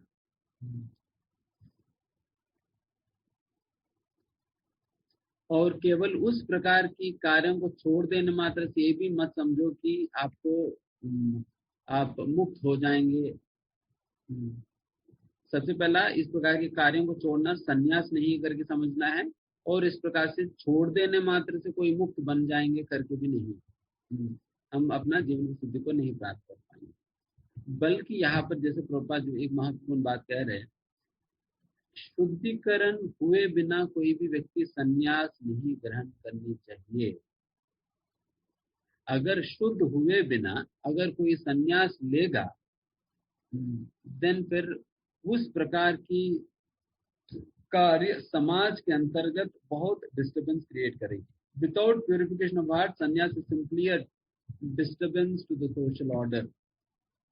क्यों? क्योंकि ध्यान समझिए, अगर व्यक्ति शुद्ध हुए नहीं और संन्यास ले लिया, संन्यास बन गए, और वैसा सन्यासी अगर सन्यासी के रूप में वो मतलब सभी लोग पहचानते उन्हें, और ऐसा परिस्थितियों में बिकॉज वो शुद्ध हुए नहीं इसलिए इंद्रिय वगैरह नियंत्रित नहीं है, ऐसा परिस्थिति में अगर वो कोई गलत कार्य करे, देन क्या होगा? देन सारे समाज की दृष्टि में फिर साधुओं के प्रति जो विश्वास वो खत्म हो जाए। यही कार्य, इसी के कारण हमारा सारा सनातन धर्म भ्रष्ट हो गया। सनातन धर्म सारा भ्रष्ट इसलिए हो गया बिकॉज लोग योग्यता पाए बिना अपने योग्यता की परे की चीजें करने का प्रयास कर रहे हैं, उससे दिखावा कर रहे हैं अपने नाम वाम के लिए। एंड फिर फाइनली जब कंडक्ट की बात आता है, जब कैरेक्टर की बात आता है, कैरेक्टर दिखता नहीं है, उसकी वजह से लोगों की विश्वास खत्म हो गई साधुओं पे। इसलिए जिस साधु की चरण रज पाने के लिए भारत के लोग तरसते थे, और वही भारत के लोग आज का दिन साधु शब्द सुनते ही मजाक बनकर हंसते हैं। आज वही साधु शब्द लोगों के मुंह में एक मजाक बन गया। ये simply has become a laughing stock. साधु मतलब कोई सम्मान नहीं है। वही साधु का लोग पूजा पाठ करते थे, भगवान की तरह मानते थे और उनकी पूजा आरती उतारते थे, बट फिर वो अपने सम्मान नहीं रख पाया, क्योंकि गलत गलत प्रकार का लोग इस प्रकार से संन्यास लेने लगे थे, फिर संन्यास को रख नहीं पाया। देन इसलिए फिर समाज की साधुओं पे विश्वास कम हो गया। एंड ये समाज की साधुओं पे विश्वास खत्म होने की होने के बाद प्रॉब्लम क्या हुआ कि फिर भगवान से जुड़ने का एकमात्र रास्ता तो साधु है, और वैसा साधु के ऊपर विश्वास उड़ गया तो फिर समाज को भगवान के विषय में पता कैसे चल पाए। इसलिए समाज पूरा का पूरा भगवान से बिछड़ चुके हैं, और जो लोग भी थोड़ा बहुत भगवान को मानकर मतलब उपासना करने के जो भी प्रयास कर रहे वो साधुओं के माध्यम से नहीं कर रहे, बल्कि वो अपने मन गणित रूप से कर रहे हैं। इसलिए आज के समय पे सारा धर्म जो है वो बहुत डाइल्यूट हो चुकी है ना।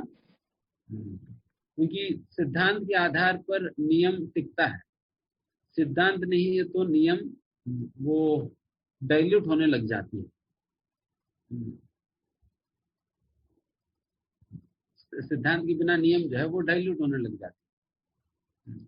अगर मान लीजिए किसी को ये नहीं पता है कि धोती कुर्ता पहनना किस लिए चाहिए, देन उनको लगा प्रभु जी अल्टीमेटली तो हमें भक्ति तो करनी है, धोती कुर्ता से क्या मतलब है। तो कुर्ता तो रखता हूँ, अभी पैजामा पहनने लगा। फिर कहेगा अरे प्रभु जी पैजामा कुर्ता का पहनने की क्या जरूरत है, मैं डिसेंट पैंट शर्ट में आऊंगा।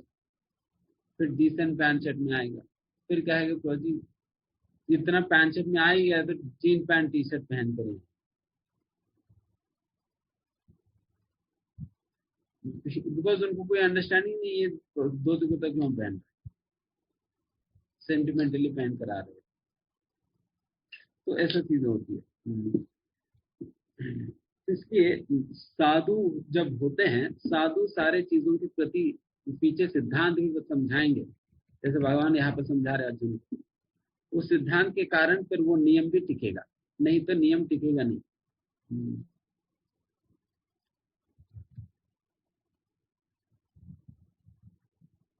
आगे न हि कश्चित् क्षणमपि जातु तिष्ठति अकर्मकृत् कार्यते हि अवश्य कर्म सर्वे प्रकृतिर्जैर्गुणैः। प्रत्येक व्यक्ति को प्रकृति के अर्जित गुणों के अनुसार विवश होकर कर्म करना पड़ता है, अतः कोई भी एक क्षण भर के लिए भी बिना कर्म किए नहीं रह सकता। तात्पर्य यह देहधारी जीव का प्रश्न नहीं, अपितु आत्मा का यह स्वभाव है कि वह सदैव सक्रिय रहता है। आत्मा की अनुपस्थिति में भौतिक शरीर हिल भी नहीं सकता। यह शरीर मृत वाहन के समान है जो आत्मा द्वारा चलित होता है, क्योंकि आत्मा सदैव गतिशील सक्रिय रहता है और वह एक क्षण के लिए भी नहीं रुक सकता। अतः आत्मा को कृष्ण भावनामृत के सत्कर्म में प्रवृत्त रखना चाहिए, अन्यथा वह माया द्वारा शासित कार्यों में प्रवृत्त होता रहेगा। माया के संसर्ग में आकर आत्मा भौतिक गुण प्राप्त कर लेता है, और आत्मा को ऐसे आकर्षणों से शुद्ध करने के लिए यह आवश्यक है कि शास्त्रों द्वारा आदिष्ट कर्मों में इसे संलग्न रखा जाए। किंतु यदि आत्मा कृष्ण भावनामृत के आगे के अपने स्वाभाविक कर्म में निरत रहता है तो वह जो भी करता है उसके लिए कल्याणप्रद होता है। श्रीमद् भागवतम में द्वारा इसकी पुष्टि की हुई है। यदि कोई कृष्ण भावनामृत अंगीकार कर लेता है तो भले ही वह शास्त्र अनुमोदित कर्मों को ना करे अथवा ठीक से भक्ति ना करे, और चाहे वह पतित भी हो जाए तो इसमें उसकी हानि या बुराई नहीं होगी। किंतु यदि वह शास्त्र अनुमोदित सारे कार्य करे और कृष्ण भावना भवित ना हो तो ये सारे कार्य उसके किस लाभ के हैं।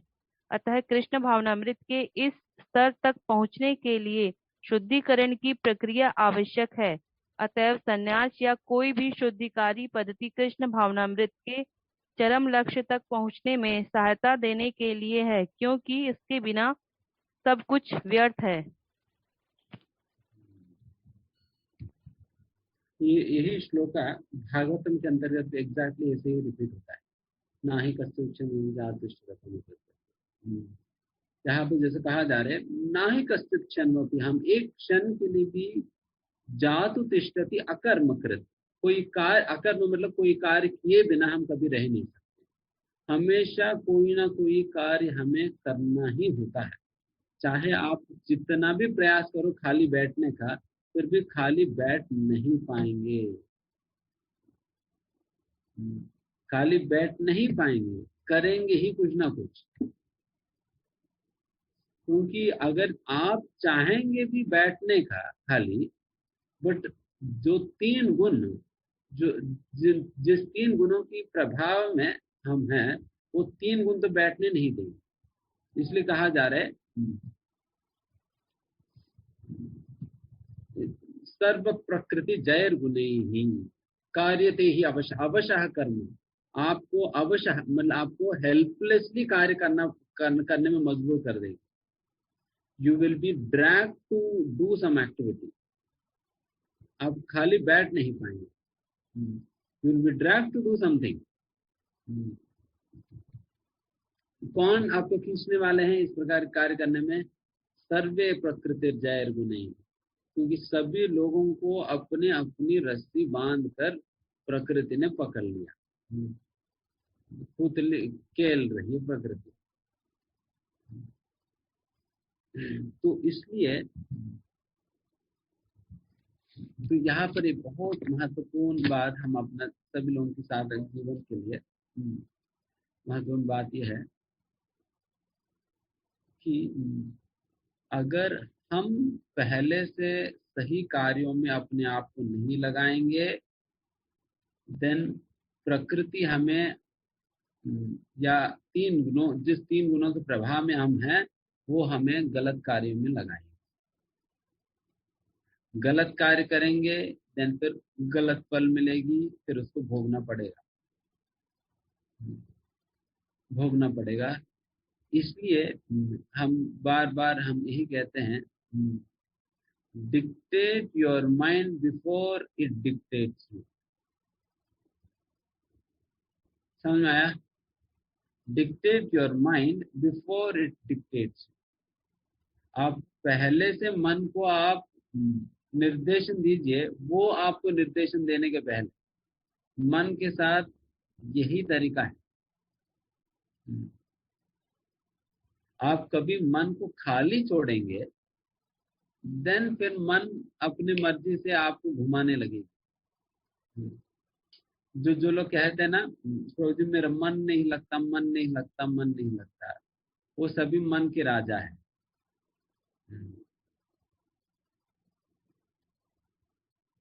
तो वो अपने मन को गुरु बना रखे।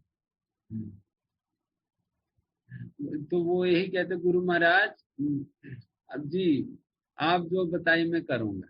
ठीक है, मैं जप ना करूँ ना, ठीक है गुरु महाराज। तो इसलिए फिर कहते हैं प्रभु जी मन नहीं लगता, इसलिए जप नहीं करते। प्रभु जी फिर कौन सा गुरु ने कहा आपसे? प्रभु जी हमारा मन वाला गुरु ने कहा। उनसे ही दीक्षा ली ना आपने। उनसे आपने दीक्षा ली, इसलिए उनका ही बात सुनेंगे।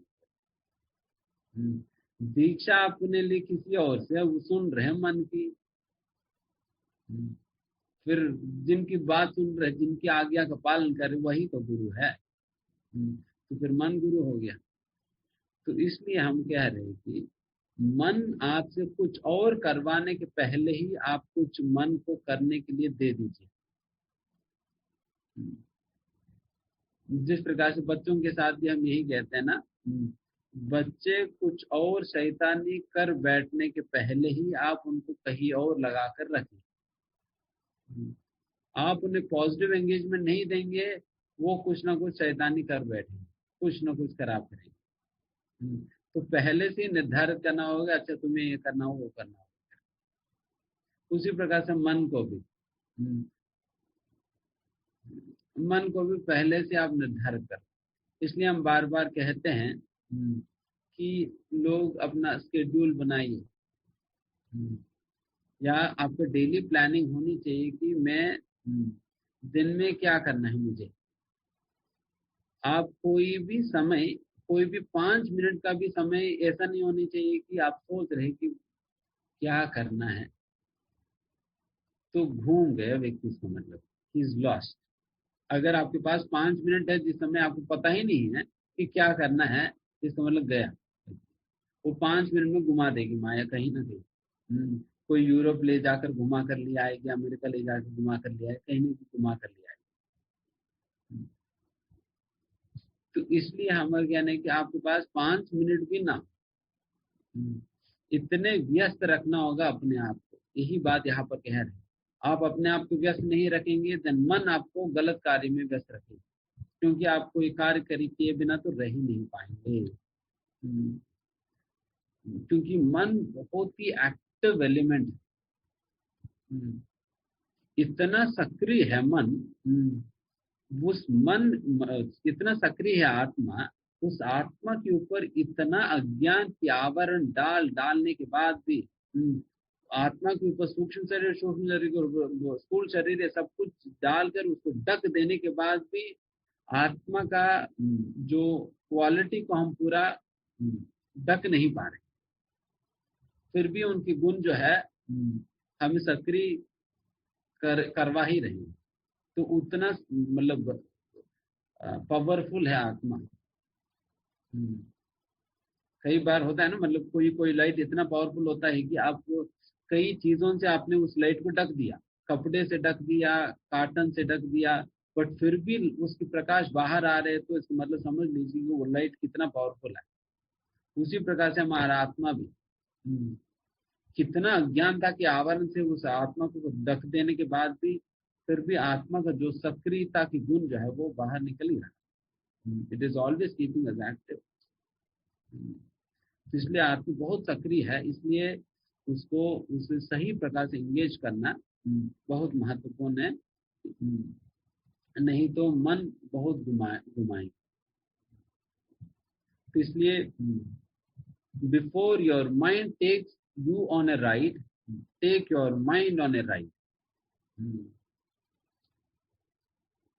आप अपने मन को घुमाने के लिए ले जाइए वो लोग, नहीं तो वो कोई दूसरा लोग में आपको ले जाएगी घुमाने।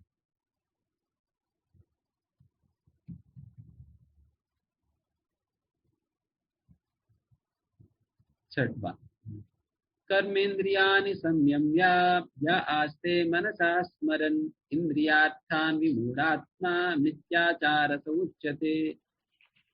जो कर्म इंद्रियों को वश में तो करता है, किंतु जिसका मन इंद्रिय विषयों का चिंतन करता है वह निश्चित रूप से स्वयं को धोखा देता है और मिथ्याचारी कहलाता है। ऐसे अनेक मिथ्याचारी व्यक्ति होते हैं जो कृष्ण भावनामृत में कार्य तो नहीं करते किंतु ध्यान का दिखावा करते हैं, जबकि वास्तव में वे मन में इंद्रिय भोग का चिंतन करते रहते हैं। ऐसे लोग अपने अबोध शिष्यों को बहकाने के लिए शुष्क दर्शन के विषय में व्याख्यान दे सकते हैं, किंतु इस श्लोक के अनुसार वे सबसे बड़े धूर्त हैं। इंद्रिय सुख के लिए किसी भी आश्रम में रहकर कर्म किया जा सकता है, किंतु यदि वह विशिष्ट पद का उपयोग विधि विधानों के पालन में किया जाए तो व्यक्ति की क्रमशः आत्मशुद्धि हो सकती है। किंतु जो अपने को योगी बताते हुए इंद्रिय तृप्ति के विषय की खोज में लगा रहता है वह सबसे बड़ा धूर्त है। भले ही वह कभी कभी दर्शन का उपदेश क्यों न दे, उसका ज्ञान व्यर्थ है, क्योंकि ऐसे पापी पुरुष के ज्ञान के सारे फल भगवान की माया द्वारा हर लिए जाते हैं। ऐसे धूर्त का चित्त सदैव अशुद्ध रहता है, अतएव उसके योगिक ध्यान का कोई अर्थ नहीं होता। ये महत्वपूर्ण बात है यहाँ पर जो कहा जा रहा है, जो यहाँ पर बताई गई है। अगर इस श्लोका के अंतर्गत बताई गई बातों को समझ के इस प्रकार से कपटी बनने से हम बचे, देन हम निश्चित रूप से महाप्रभु की कृपा के पात्र बन पाएंगे। कहा जाता है कि महाप्रभु सभी ही लोगों को उद्धार करेंगे केवल अपराधियों को छोड़ के। बड़े से बड़े पापियों का भी महाप्रभु उद्धार करेंगे, चाहे कितना व्यभिचारी भी क्यों ना हो, कितना शराबी क्यों ना हो, कितना कुछ भी क्यों ना हो, कितना बड़ा बड़ा पाप भी किया हो व्यक्ति भी क्यों ना हो, फिर भी वैसा लोगों का भी उद्धार कर दी जाए। बहुत आसानी से महाप्रभु उनको उद्धार कर देंगे। महाप्रभु ने कहा महाप्रभु का अवतार का उद्देश्य ये है पतित पावन। पतित पावन है, पतितों को उद्धार करने ही तो ही महाप्रभु जन्म हुआ है। जैसे गाते हैं नरोत्तम दास ठाकुर, सुनियाचि श्री चैतन्य पतिता पावन।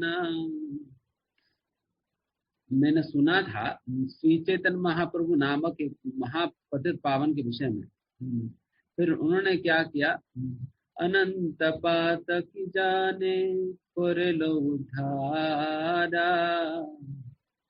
अनंत पातकियों का उद्धार उन्होंने ऑलरेडी कर रखा है, इसलिए मैं भी अपना एप्लीकेशन उनको फॉरवर्ड कर रहा हूँ। मैं भी उन पतितों में एक हूँ, मेरा भी एप्लीकेशन स्वीकार कर। फिर नरोत्तम दास ठाकुर गाते हैं,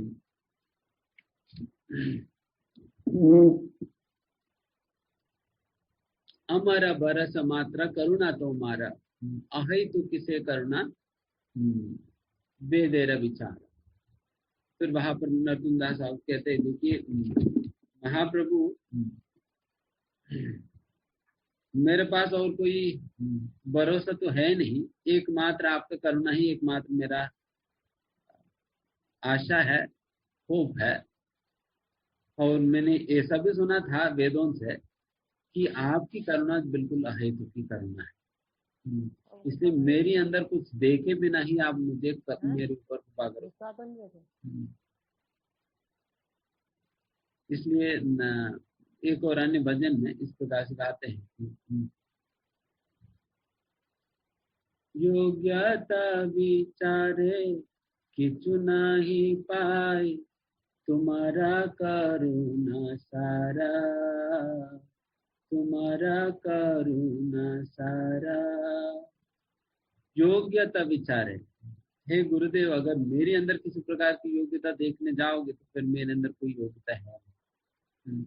अगर जो कुछ भी दिखेगी तुम्हारा करुणा सारा, आपका ही करुणा ही है, आपका ही करुणा है, उसके सिवा तो मेरे अंदर कुछ है ही नहीं। जो कुछ भी दिख भी रहे वो भी आपका करुणा है। इस प्रकार की भावना के साथ ही हमेशा भक्त रहता है। तो वैसे यहाँ पर जो पॉइंट कहना चाह रहे कि बेसिकली महाप्रभु अपराधियों का उद्धार नहीं कर, ये चैतन्य भागवत में क्लियरली लिखा है कि सभी को उद्धार होगी बट अपराधी को छोड़। इसलिए वैष्णव अपराध सबसे खतरनाक है। एंड दूसरा, जिनकी उद्धार सबसे मुश्किल है अपराधी उद्धार, पहले कि वो कपटी है। कपटी का उद्धार बहुत मुश्किल होता है। इसलिए भक्तिविनोद ठाकुर कहते हैं कि जो सबसे पहला अनर्थ हमें छोड़ना है वो कपटता है। कपटता का मतलब अंदर कुछ बाहर कुछ, मतलब ऐसा तो होता ही अंदर कुछ और बाहर कुछ, तो बट वो जो इंटेंशन है वो दिखावा का होता है। ऑब्वियसली अंदर कुछ बाहर तो कुछ और होता ही है। ऐसा नहीं कि अंदर मुझे थप्पड़ मारने की इच्छा और बाहर भी थप्पड़ मारे जा रहे। और कोई पूछे प्रोजी थप्पड़ क्यों मार दे, फिर कहेंगे प्रोजी में अंदर बाहर बिल्कुल समान ही रहता, अंदर मुझे थप्पड़ मारने की इच्छा हो तो मैं थप्पड़ मार दिया, हो गया। बिल्कुल मैं निष्कपट हूँ प्रभु, निष्कपट हूँ, स्ट्रेट फॉरवर्ड। ये स्ट्रेट फॉरवर्ड होगी तो फिर सेंस कंट्रोल मतलब क्या हुआ? फिर इंद्रिय निग्रहण मतलब क्या हुआ? इंद्रिय निग्रहण को कोई मतलब नहीं रहा ना। फिर इंद्रिय निग्रहण करते वक्त भी क्या होता है, ऑल्दो हमारी अंदर इच्छा है खाने की या कुछ और कार्य करने की, फिर भी हम नहीं करते। देन फिर क्या हुआ, बाहर कुछ हुआ और अंदर कुछ था। अंदर इच्छा है बट बाहर कर नहीं, तब भी तो फिर अंदर बाहर तो अंतर आ ही गए ना।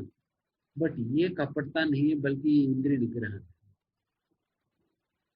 ये इंद्रिय निग्रहण है। इसलिए कपटता और इंद्रिय निग्रहण दोनों में व्यत्यास बहुत पतली सी है। उस पतला चीज को हमें समझना चाहिए। वो क्या है, कपटता is all about the intention behind the activity. It has much to do with intention. कपटता मतलब वो हमारा कार्य के पीछे भावना से उसका लेना देना. अगर हमारी भावना ये है, ऑल्दो मेरी अंदर इच्छा है बट इनके सामने मैं ऐसा दिखाऊं कि मैं कोई इंद्रिय तृप्ति नहीं करता हूं, ताकि ये मुझे बहुत ऊंचे प्रकार के भक्त के रूप में पहचाने, या उस प्रकार से उस प्रकार की कोई धोखा देने वाली भावना के साथ जब हम दिखावा करने का प्रयास करेंगे, देन ये कपटता होगी. इंटेंशन धोखा देने की भावना के साथ. तो इसलिए ये इसको कपटता कहा जाए. और वैसा कपटी को भगवान यहाँ पर बिल्कुल कंडम कर दे रहे हैं.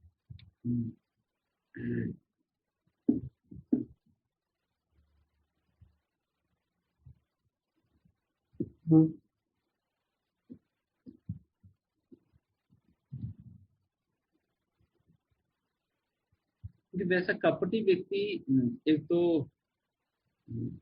कृपा की पात्र भी नहीं बनेगा. कृपा की पात्र भी नहीं बनेगा ना. कपटी व्यक्ति कभी अपने आप को पतित के रूप में स्वीकारेगा नहीं. देखिए, पतित के रूप में स्वीकारना मतलब ये नहीं कि कहना कि प्रभु जी हम पतित हैं, हम क्या है प्रभु जी, हम बिल्कुल गिरे हुए आत्मा है. तो वैसा कहना नहीं, बल्कि डेफिनेटली कहना भी तो ठीक है, बट बस कहना ही नहीं, बल्कि उस प्रकार की भावना हृदय में निश्चित रूप से होना. कई बार लोग इस प्रकार की भाषा को भी दिखावा के लिए उपयोग करते हैं, दिखाने के लिए प्रभु जी हम कितना नम्र हैं, हम कितना नम्र है दिखाने के लिए भी कई बार इस प्रकार की भाषा का प्रयोग किया जाता है. देन फिर वो भी तो कपटता ही हुआ ना. वो भी तो कपटता ही हुआ.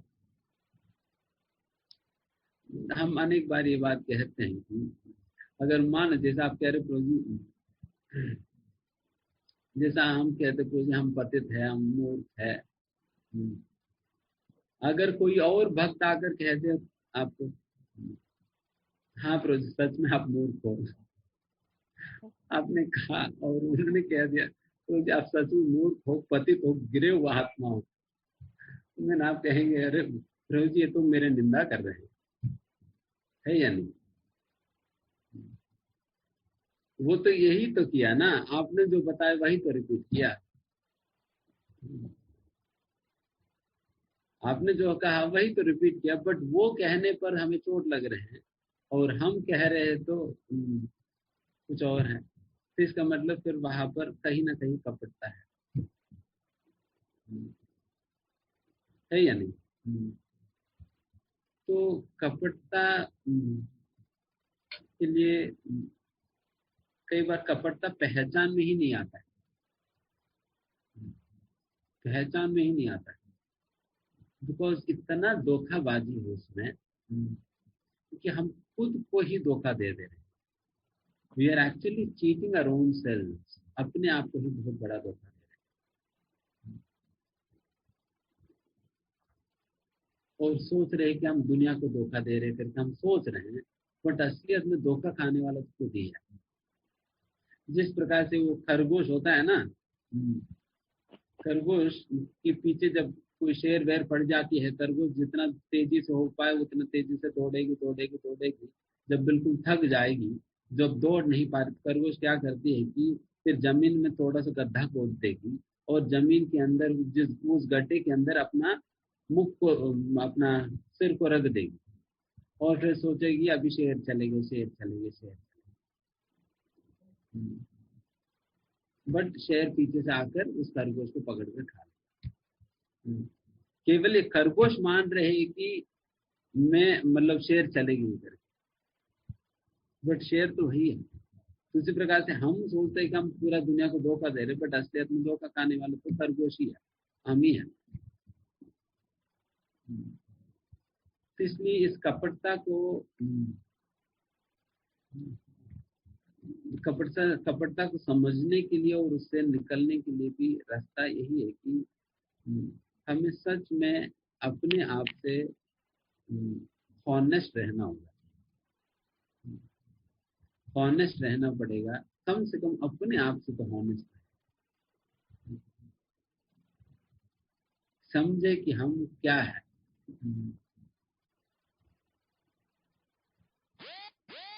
नहीं तो फिर बहुत मुश्किल निकलना, क्योंकि कपटी व्यक्ति को फिर कोई कृपा भी नहीं कर पाए, गुरुजनों के साधुओं को कृपा नहीं मिल पाई।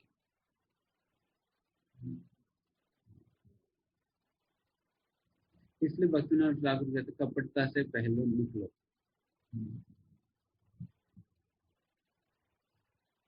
इसलिए यहाँ पर कह रहे but he who makes a show of being a yogi while actually searching for the objects of sense gratification must be called the greatest cheater। इसलिए इस प्रकार की दिखावा वाले लोग बढ़ जाने के कारण ही सारा सब कुछ भ्रष्ट होते जा रहे, साधुओं पे विश्वास बढ़ जाने, सारा कुछ इसकी वजह है। इसलिए वैसा एक और प्रचारक हम ना बने,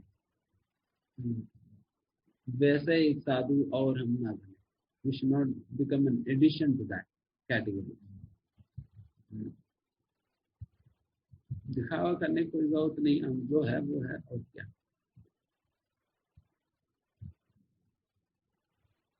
क्योंकि प्रभुपाद जी कहा करते थे how long you can cheat, you can cheat, you can cheat one person all the time, you can cheat everyone once, but you cannot cheat everyone all the time। सभी को हमेशा आप धोखा नहीं दे सकते, एक व्यक्ति को हमेशा धोखा दे पाएंगे और सभी लोगों को एक बार आप धोखा दे पाएंगे, बट सभी को हर बार ही धोखा नहीं दे पाएंगे ना कभी हमारा चित्ता खुल ही जाएगी। कब तक छुपा कर रख पाएंगे, कब तक दिखावा में रह पाएंगे। चिट्टा खुली जाएगी, वास्तविकता पता चल जाएगी। जब वास्तविकता पता चल जाएगी देन इतना क्या है तो डिफेमेशन होती है और वो तो बिल्कुल बहुत हाई में चले जाते हैं। तो इसलिए फिर उस स्तर तक हमें नहीं जाना है, बेहतर है हम क्या है समझकर उसी प्रकार से अपना व्यवहार रखें, ठीक है। इसलिए सरलता कपटता ये दोनों विपरीत है, इसलिए बार बार कहा है सरल बनो, सिंपल हार्टेड।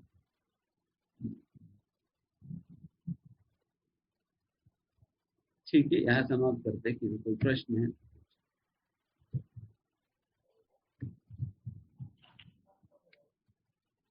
हरे कृष्ण हरे कृष्ण।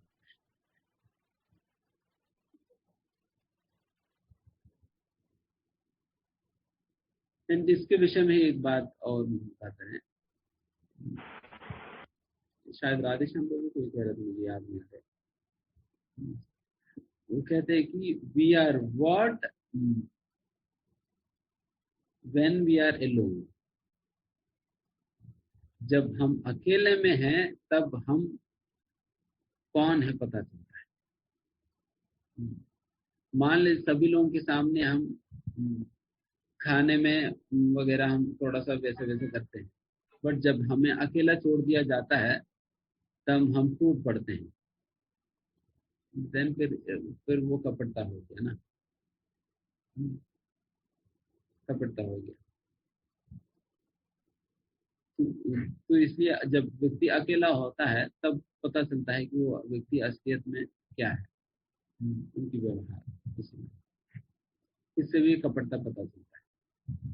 इन कपटता को पहचानना और फिर निकालना बहुत बहुत महत्वपूर्ण है। इसलिए फर्स्ट वर्क उसको करनी चाहिए इनिशियली। ठीक है, कोई प्रश्न पूछिए। प्रभु जी, एक प्रश्न था। जैसे आपने उल्लेख किया कि मन को अगर 5 मिनट भी अगर खाली छोड़ेंगे तो वो आपको कंट्रोल करेगा, लेकिन वो 5 मिनट में भी कैसे कंट्रोल किया जाए मन को? इसलिए आपके पास पहले से ही निर्धारित कार्यक्रम होनी चाहिए कि मैं इस समय में ये करूंगा, उस समय ये करूंगा, अगर समय बचा तो मैं ये करूंगा। तो उस प्रकार से आपके पास पूरा निर्धारित प्लान होनी चाहिए। नहीं तो if you do not give your plan then Maya will give her plan. आप अपने प्लान नहीं देंगे देन माया के पास उनकी प्लान है, वो दे देंगे, आप पकड़ा देंगे, बेटा ठीक है तुम्हारे पास नहीं है, मेरे पास बहुत अच्छा प्लान है, पकड़ो, ये स्केड्यूल फॉलो करो। इसलिए मन की चॉइस, मन को चॉइस नहीं देने का, कभी भी मन को चॉइस नहीं देने का। ठीक है बेटा बताओ आप क्या करोगे। अगर बच्चों से पूछे बेटा तुम खाओगे या नहीं, खाना चाहते हो क्या, हमेशा बेटा तो यही कहेगा मम्मी मुझे नहीं खाना, मुझे नहीं खाना, मैं नहीं खाऊंगा। अब चॉइस देंगे तो कभी खाएंगे नहीं, उनको पकड़कर खिलाना ही पड़ेगा ना। पकड़कर हाथ बांधकर पैर बांधकर जो कुछ भी करना है फिर खिलाती माँ। तो उसी प्रकार से मन को चॉइस नहीं मिलता। चॉइस जब दे रहे तो मान लीजिए फंस जाएंगे।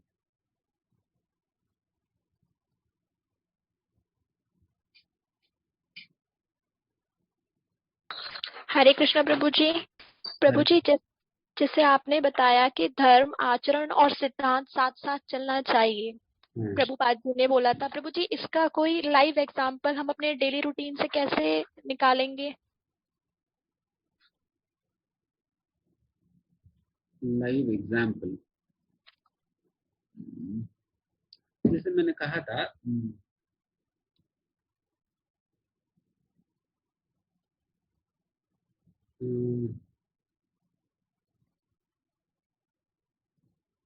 जैसे उदाहरण के लिए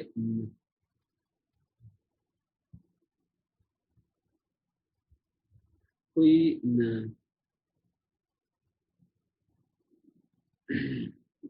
कॉलेज में मान लीजिए कोई मंदिर गए हैं। कई बार कॉलेज में लोग जो भी मंदिर जाते हैं उनको मजाक उड़ाते हैं। देन इनके पास स्ट्रॉन्ग कारण नहीं है वो मंदिर क्यों जा रहे हैं करके, उनको विश्वास नहीं है। देन फिर वो भी सोचे अरे इतने लोगों से मजाक, इतने लोगों के मुंह में मजाक बनने की वजह हम रुक ही जाते हैं, हम नहीं जाएंगे, फिर आएगा।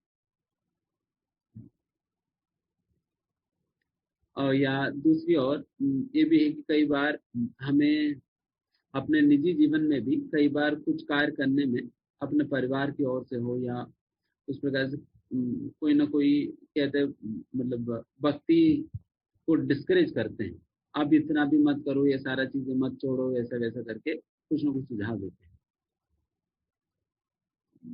तो वैसा लोगों की भी बातों में कई बार आ जाते हैं जिनका सिद्धांत स्ट्रांग नहीं है। सिद्धांत स्ट्रांग नहीं है तो फिर वो कहेंगे प्रभु जी मेरे मम्मी ने मना कर दिया इसलिए हम जप करना छोड़ दिए। इसका मतलब उनकी सिद्धांत स्ट्रांग नहीं है। जैसे हम भी जब शुरुआत में हम भी जब घर गए थे पहली बार माला लेके, तो फिर कुछ दिन देखे, देन फिर उसके बाद रोने लगी मेरी माँ।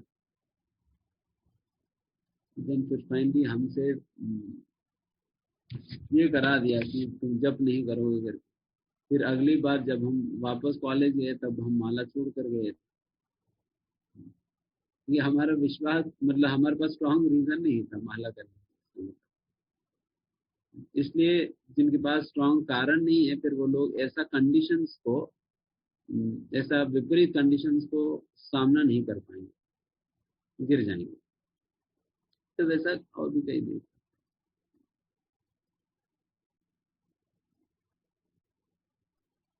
थैंक यू प्रभु जी। और उसी प्रकार से कई लोग चीजें तो जानते हैं, सिद्धांत तो जानते हैं, बट आचरण नहीं करते। आचरण नहीं करते हैं देन फिर उनको कोई प्रगति भी नहीं होगा, उनका कोई प्रगति भी नहीं होगा, बिकॉज वो आचरण नहीं कर रहे। जब के विषय में सुना तो है बट जब कर ही नहीं रहे तो फिर फायदा क्या मिलेगा। आपने सुना कि गुलाब जामुन ऐसा है वैसा है वैसा है करके, कभी खाए नहीं तो फिर उसका स्वाद भी पता नहीं चलेगा और उससे पोषण भी नहीं मिल पाएगा। तो वैसे ही। और किसी का? हरे कृष्ण, दंडवत प्रणाम प्रभु जी। धन्यवाद। प्रभु जी, हम गोपी चंदन क्यों लगाते हैं ये मुझे नहीं पता है। मतलब हम रोली से भी तो सेम मार्क लगा सकते हैं, जैसे ये पता है कि भगवान के चरण और तुलसी का मार्क है ये, हाँ। पर ये ऐसा गोपी चंदन से ही क्यों? रोली, कुमकुम, हल्दी ऐसा क्यों नहीं? गोपी चंदन बेसिकली गोपी तालाब नामक एक जगह है द्वारका के पास, वहां से प्राप्त होती है। परम पूज्य राधामोहन महाराज इस प्रकार से कहते हैं कि ये गोपी चंदन कुछ और नहीं है, गोपियों का शरीर।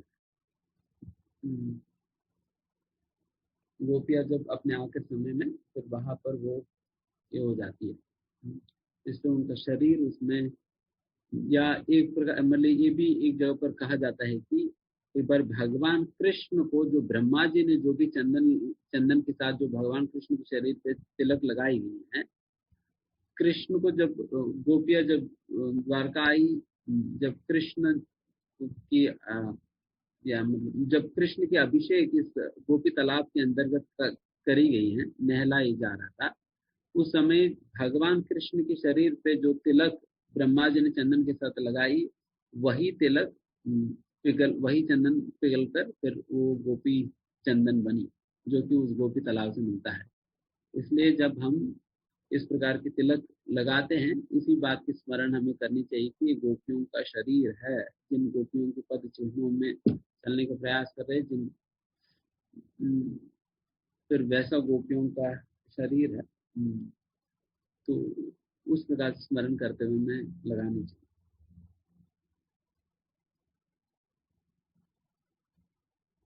इसलिए इन चीजों के पीछे जो वृत्तांत है, ये उसका स्टोरी समझेंगे तो तिलक के विषय में अच्छा से समझ में आएंगे। अच्छा, मुझे क्योंकि मतलब शास्त्रों में कही गई ना, बिना महत पाद रजोभिषेकम, महत पादों महत भक्तों की चरण की अभिषेक से, अब चरण की रज से अपने आप को अभिषेक किए बिना, अपने सिर पे धारण किए बिना कोई व्यक्ति असलियत में कभी भक्ति को प्राप्त नहीं कर सकेगा।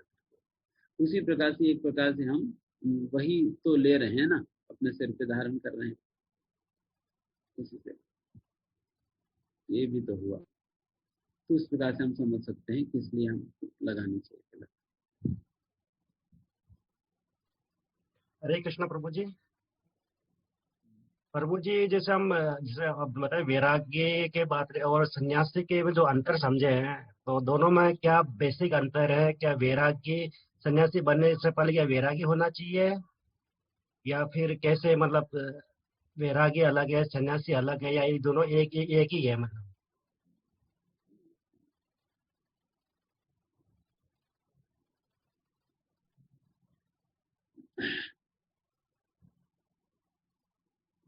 देखिए यहाँ पर दो शब्दों को प्रयोग किया जाता है।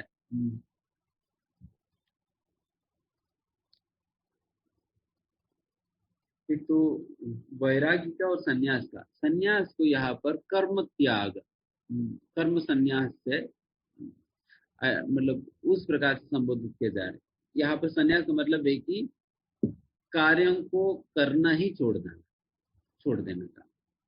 बट जब वैराग्य की बात किया जाता है, वैराग्य मतलब ये भी मतलब वो वैराग्य की भावना है। सन्यास मतलब कार्यों को करना ही छोड़ देना, और वैराग्य मतलब किसी प्रकार की आसक्ति नहीं होना। ये एक सूक्ष्म स्तर पे है वैराग्य, और सन्यास स्थूल स्तर पे कार्यों को करना ही छोड़ देना। इसलिए यहाँ पर कहा जाता है कि असलियत में वैराग्य सूक्ष्म स्तर पे आए बिना आप स्थूल स्तर पे जाकर छोड़ देंगे, देन फायदा क्या हुआ करके कहा जा रहा है। समझ आ रहा है ना? वैराग्य ये सूक्ष्म स्तर की बात है, ये आसक्ति नहीं होना, और सन्यास जो है कार्यों को ही जोड़ देंगे।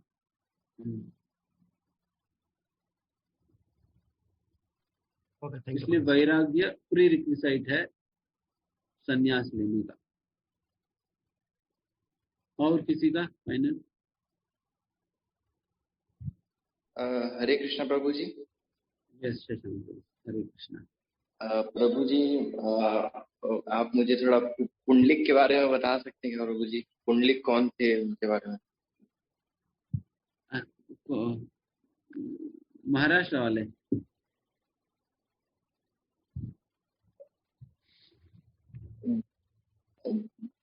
जो वो रुक्मिणी विठल के संबंध में?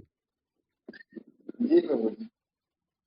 हाँ, वैसे हम बहुत डिटेल में तो नहीं जानते, बट इतना हम जानते हैं कि पुंडलिक एक महान भक्त रहे, जो कि अपने माता पिता की आराधना में थे, जो कि उनके माता पिता भी स्वयं के वैष्णव थे। एंड उनकी भक्ति से उनका बहुत बड़े भक्त भी थे, उनसे पुंडलिक पुकारते ऐसा कुछ होता है, फिर भगवान उनसे मिलने आते हैं और फिर उस समय ये पुंडलिक जो है माता पिता की सेवा में लगे हुए होते हैं। फिर उस समय पुंडलिक जो है विठल जी को आसन देते हैं, उनके पास कोई आसन ही नहीं है तो एक ईंट दे देते हैं, ठीक है आप इस ईंट पे खड़े हो जाओ, इस ईंट को ही आसन मान के, इस ईंट को अपना आसन मानकर आप इस ईंट पे खड़े हो। देन फिर भगवान उस ईंट पे खड़े हो जाते हैं, तो इसलिए विठल हो गया भगवान। फिर पुंडलिक के लिए निरीक्षण कर रहे थे, इसलिए भगवान एक वेटिंग पोज में है। जब हम किसी के लिए वेट करते हैं, अपना कमर पे हाथ रख के हम वेट करते हैं ना, जी प्रभु जी। तो उस प्रकार से भगवान दिखाई पड़ेंगे। एंड फिर जिस एक ईंट पे विठल जी खड़े होकर दिखाई पड़ेंगे। ये संक्षिप्त में है पुंडलिक की विषय। जी जी प्रभु जी, थैंक यू प्रभु जी। ठीक है, यहाँ समाप्त करते हैं। धन्यवाद। फिर अगले हफ्ते हम आगे कुछ श्लोक करते हैं। धन्यवाद। हरे कृष्ण। भगवद गीता तारूप की श्रील प्रभुपाद।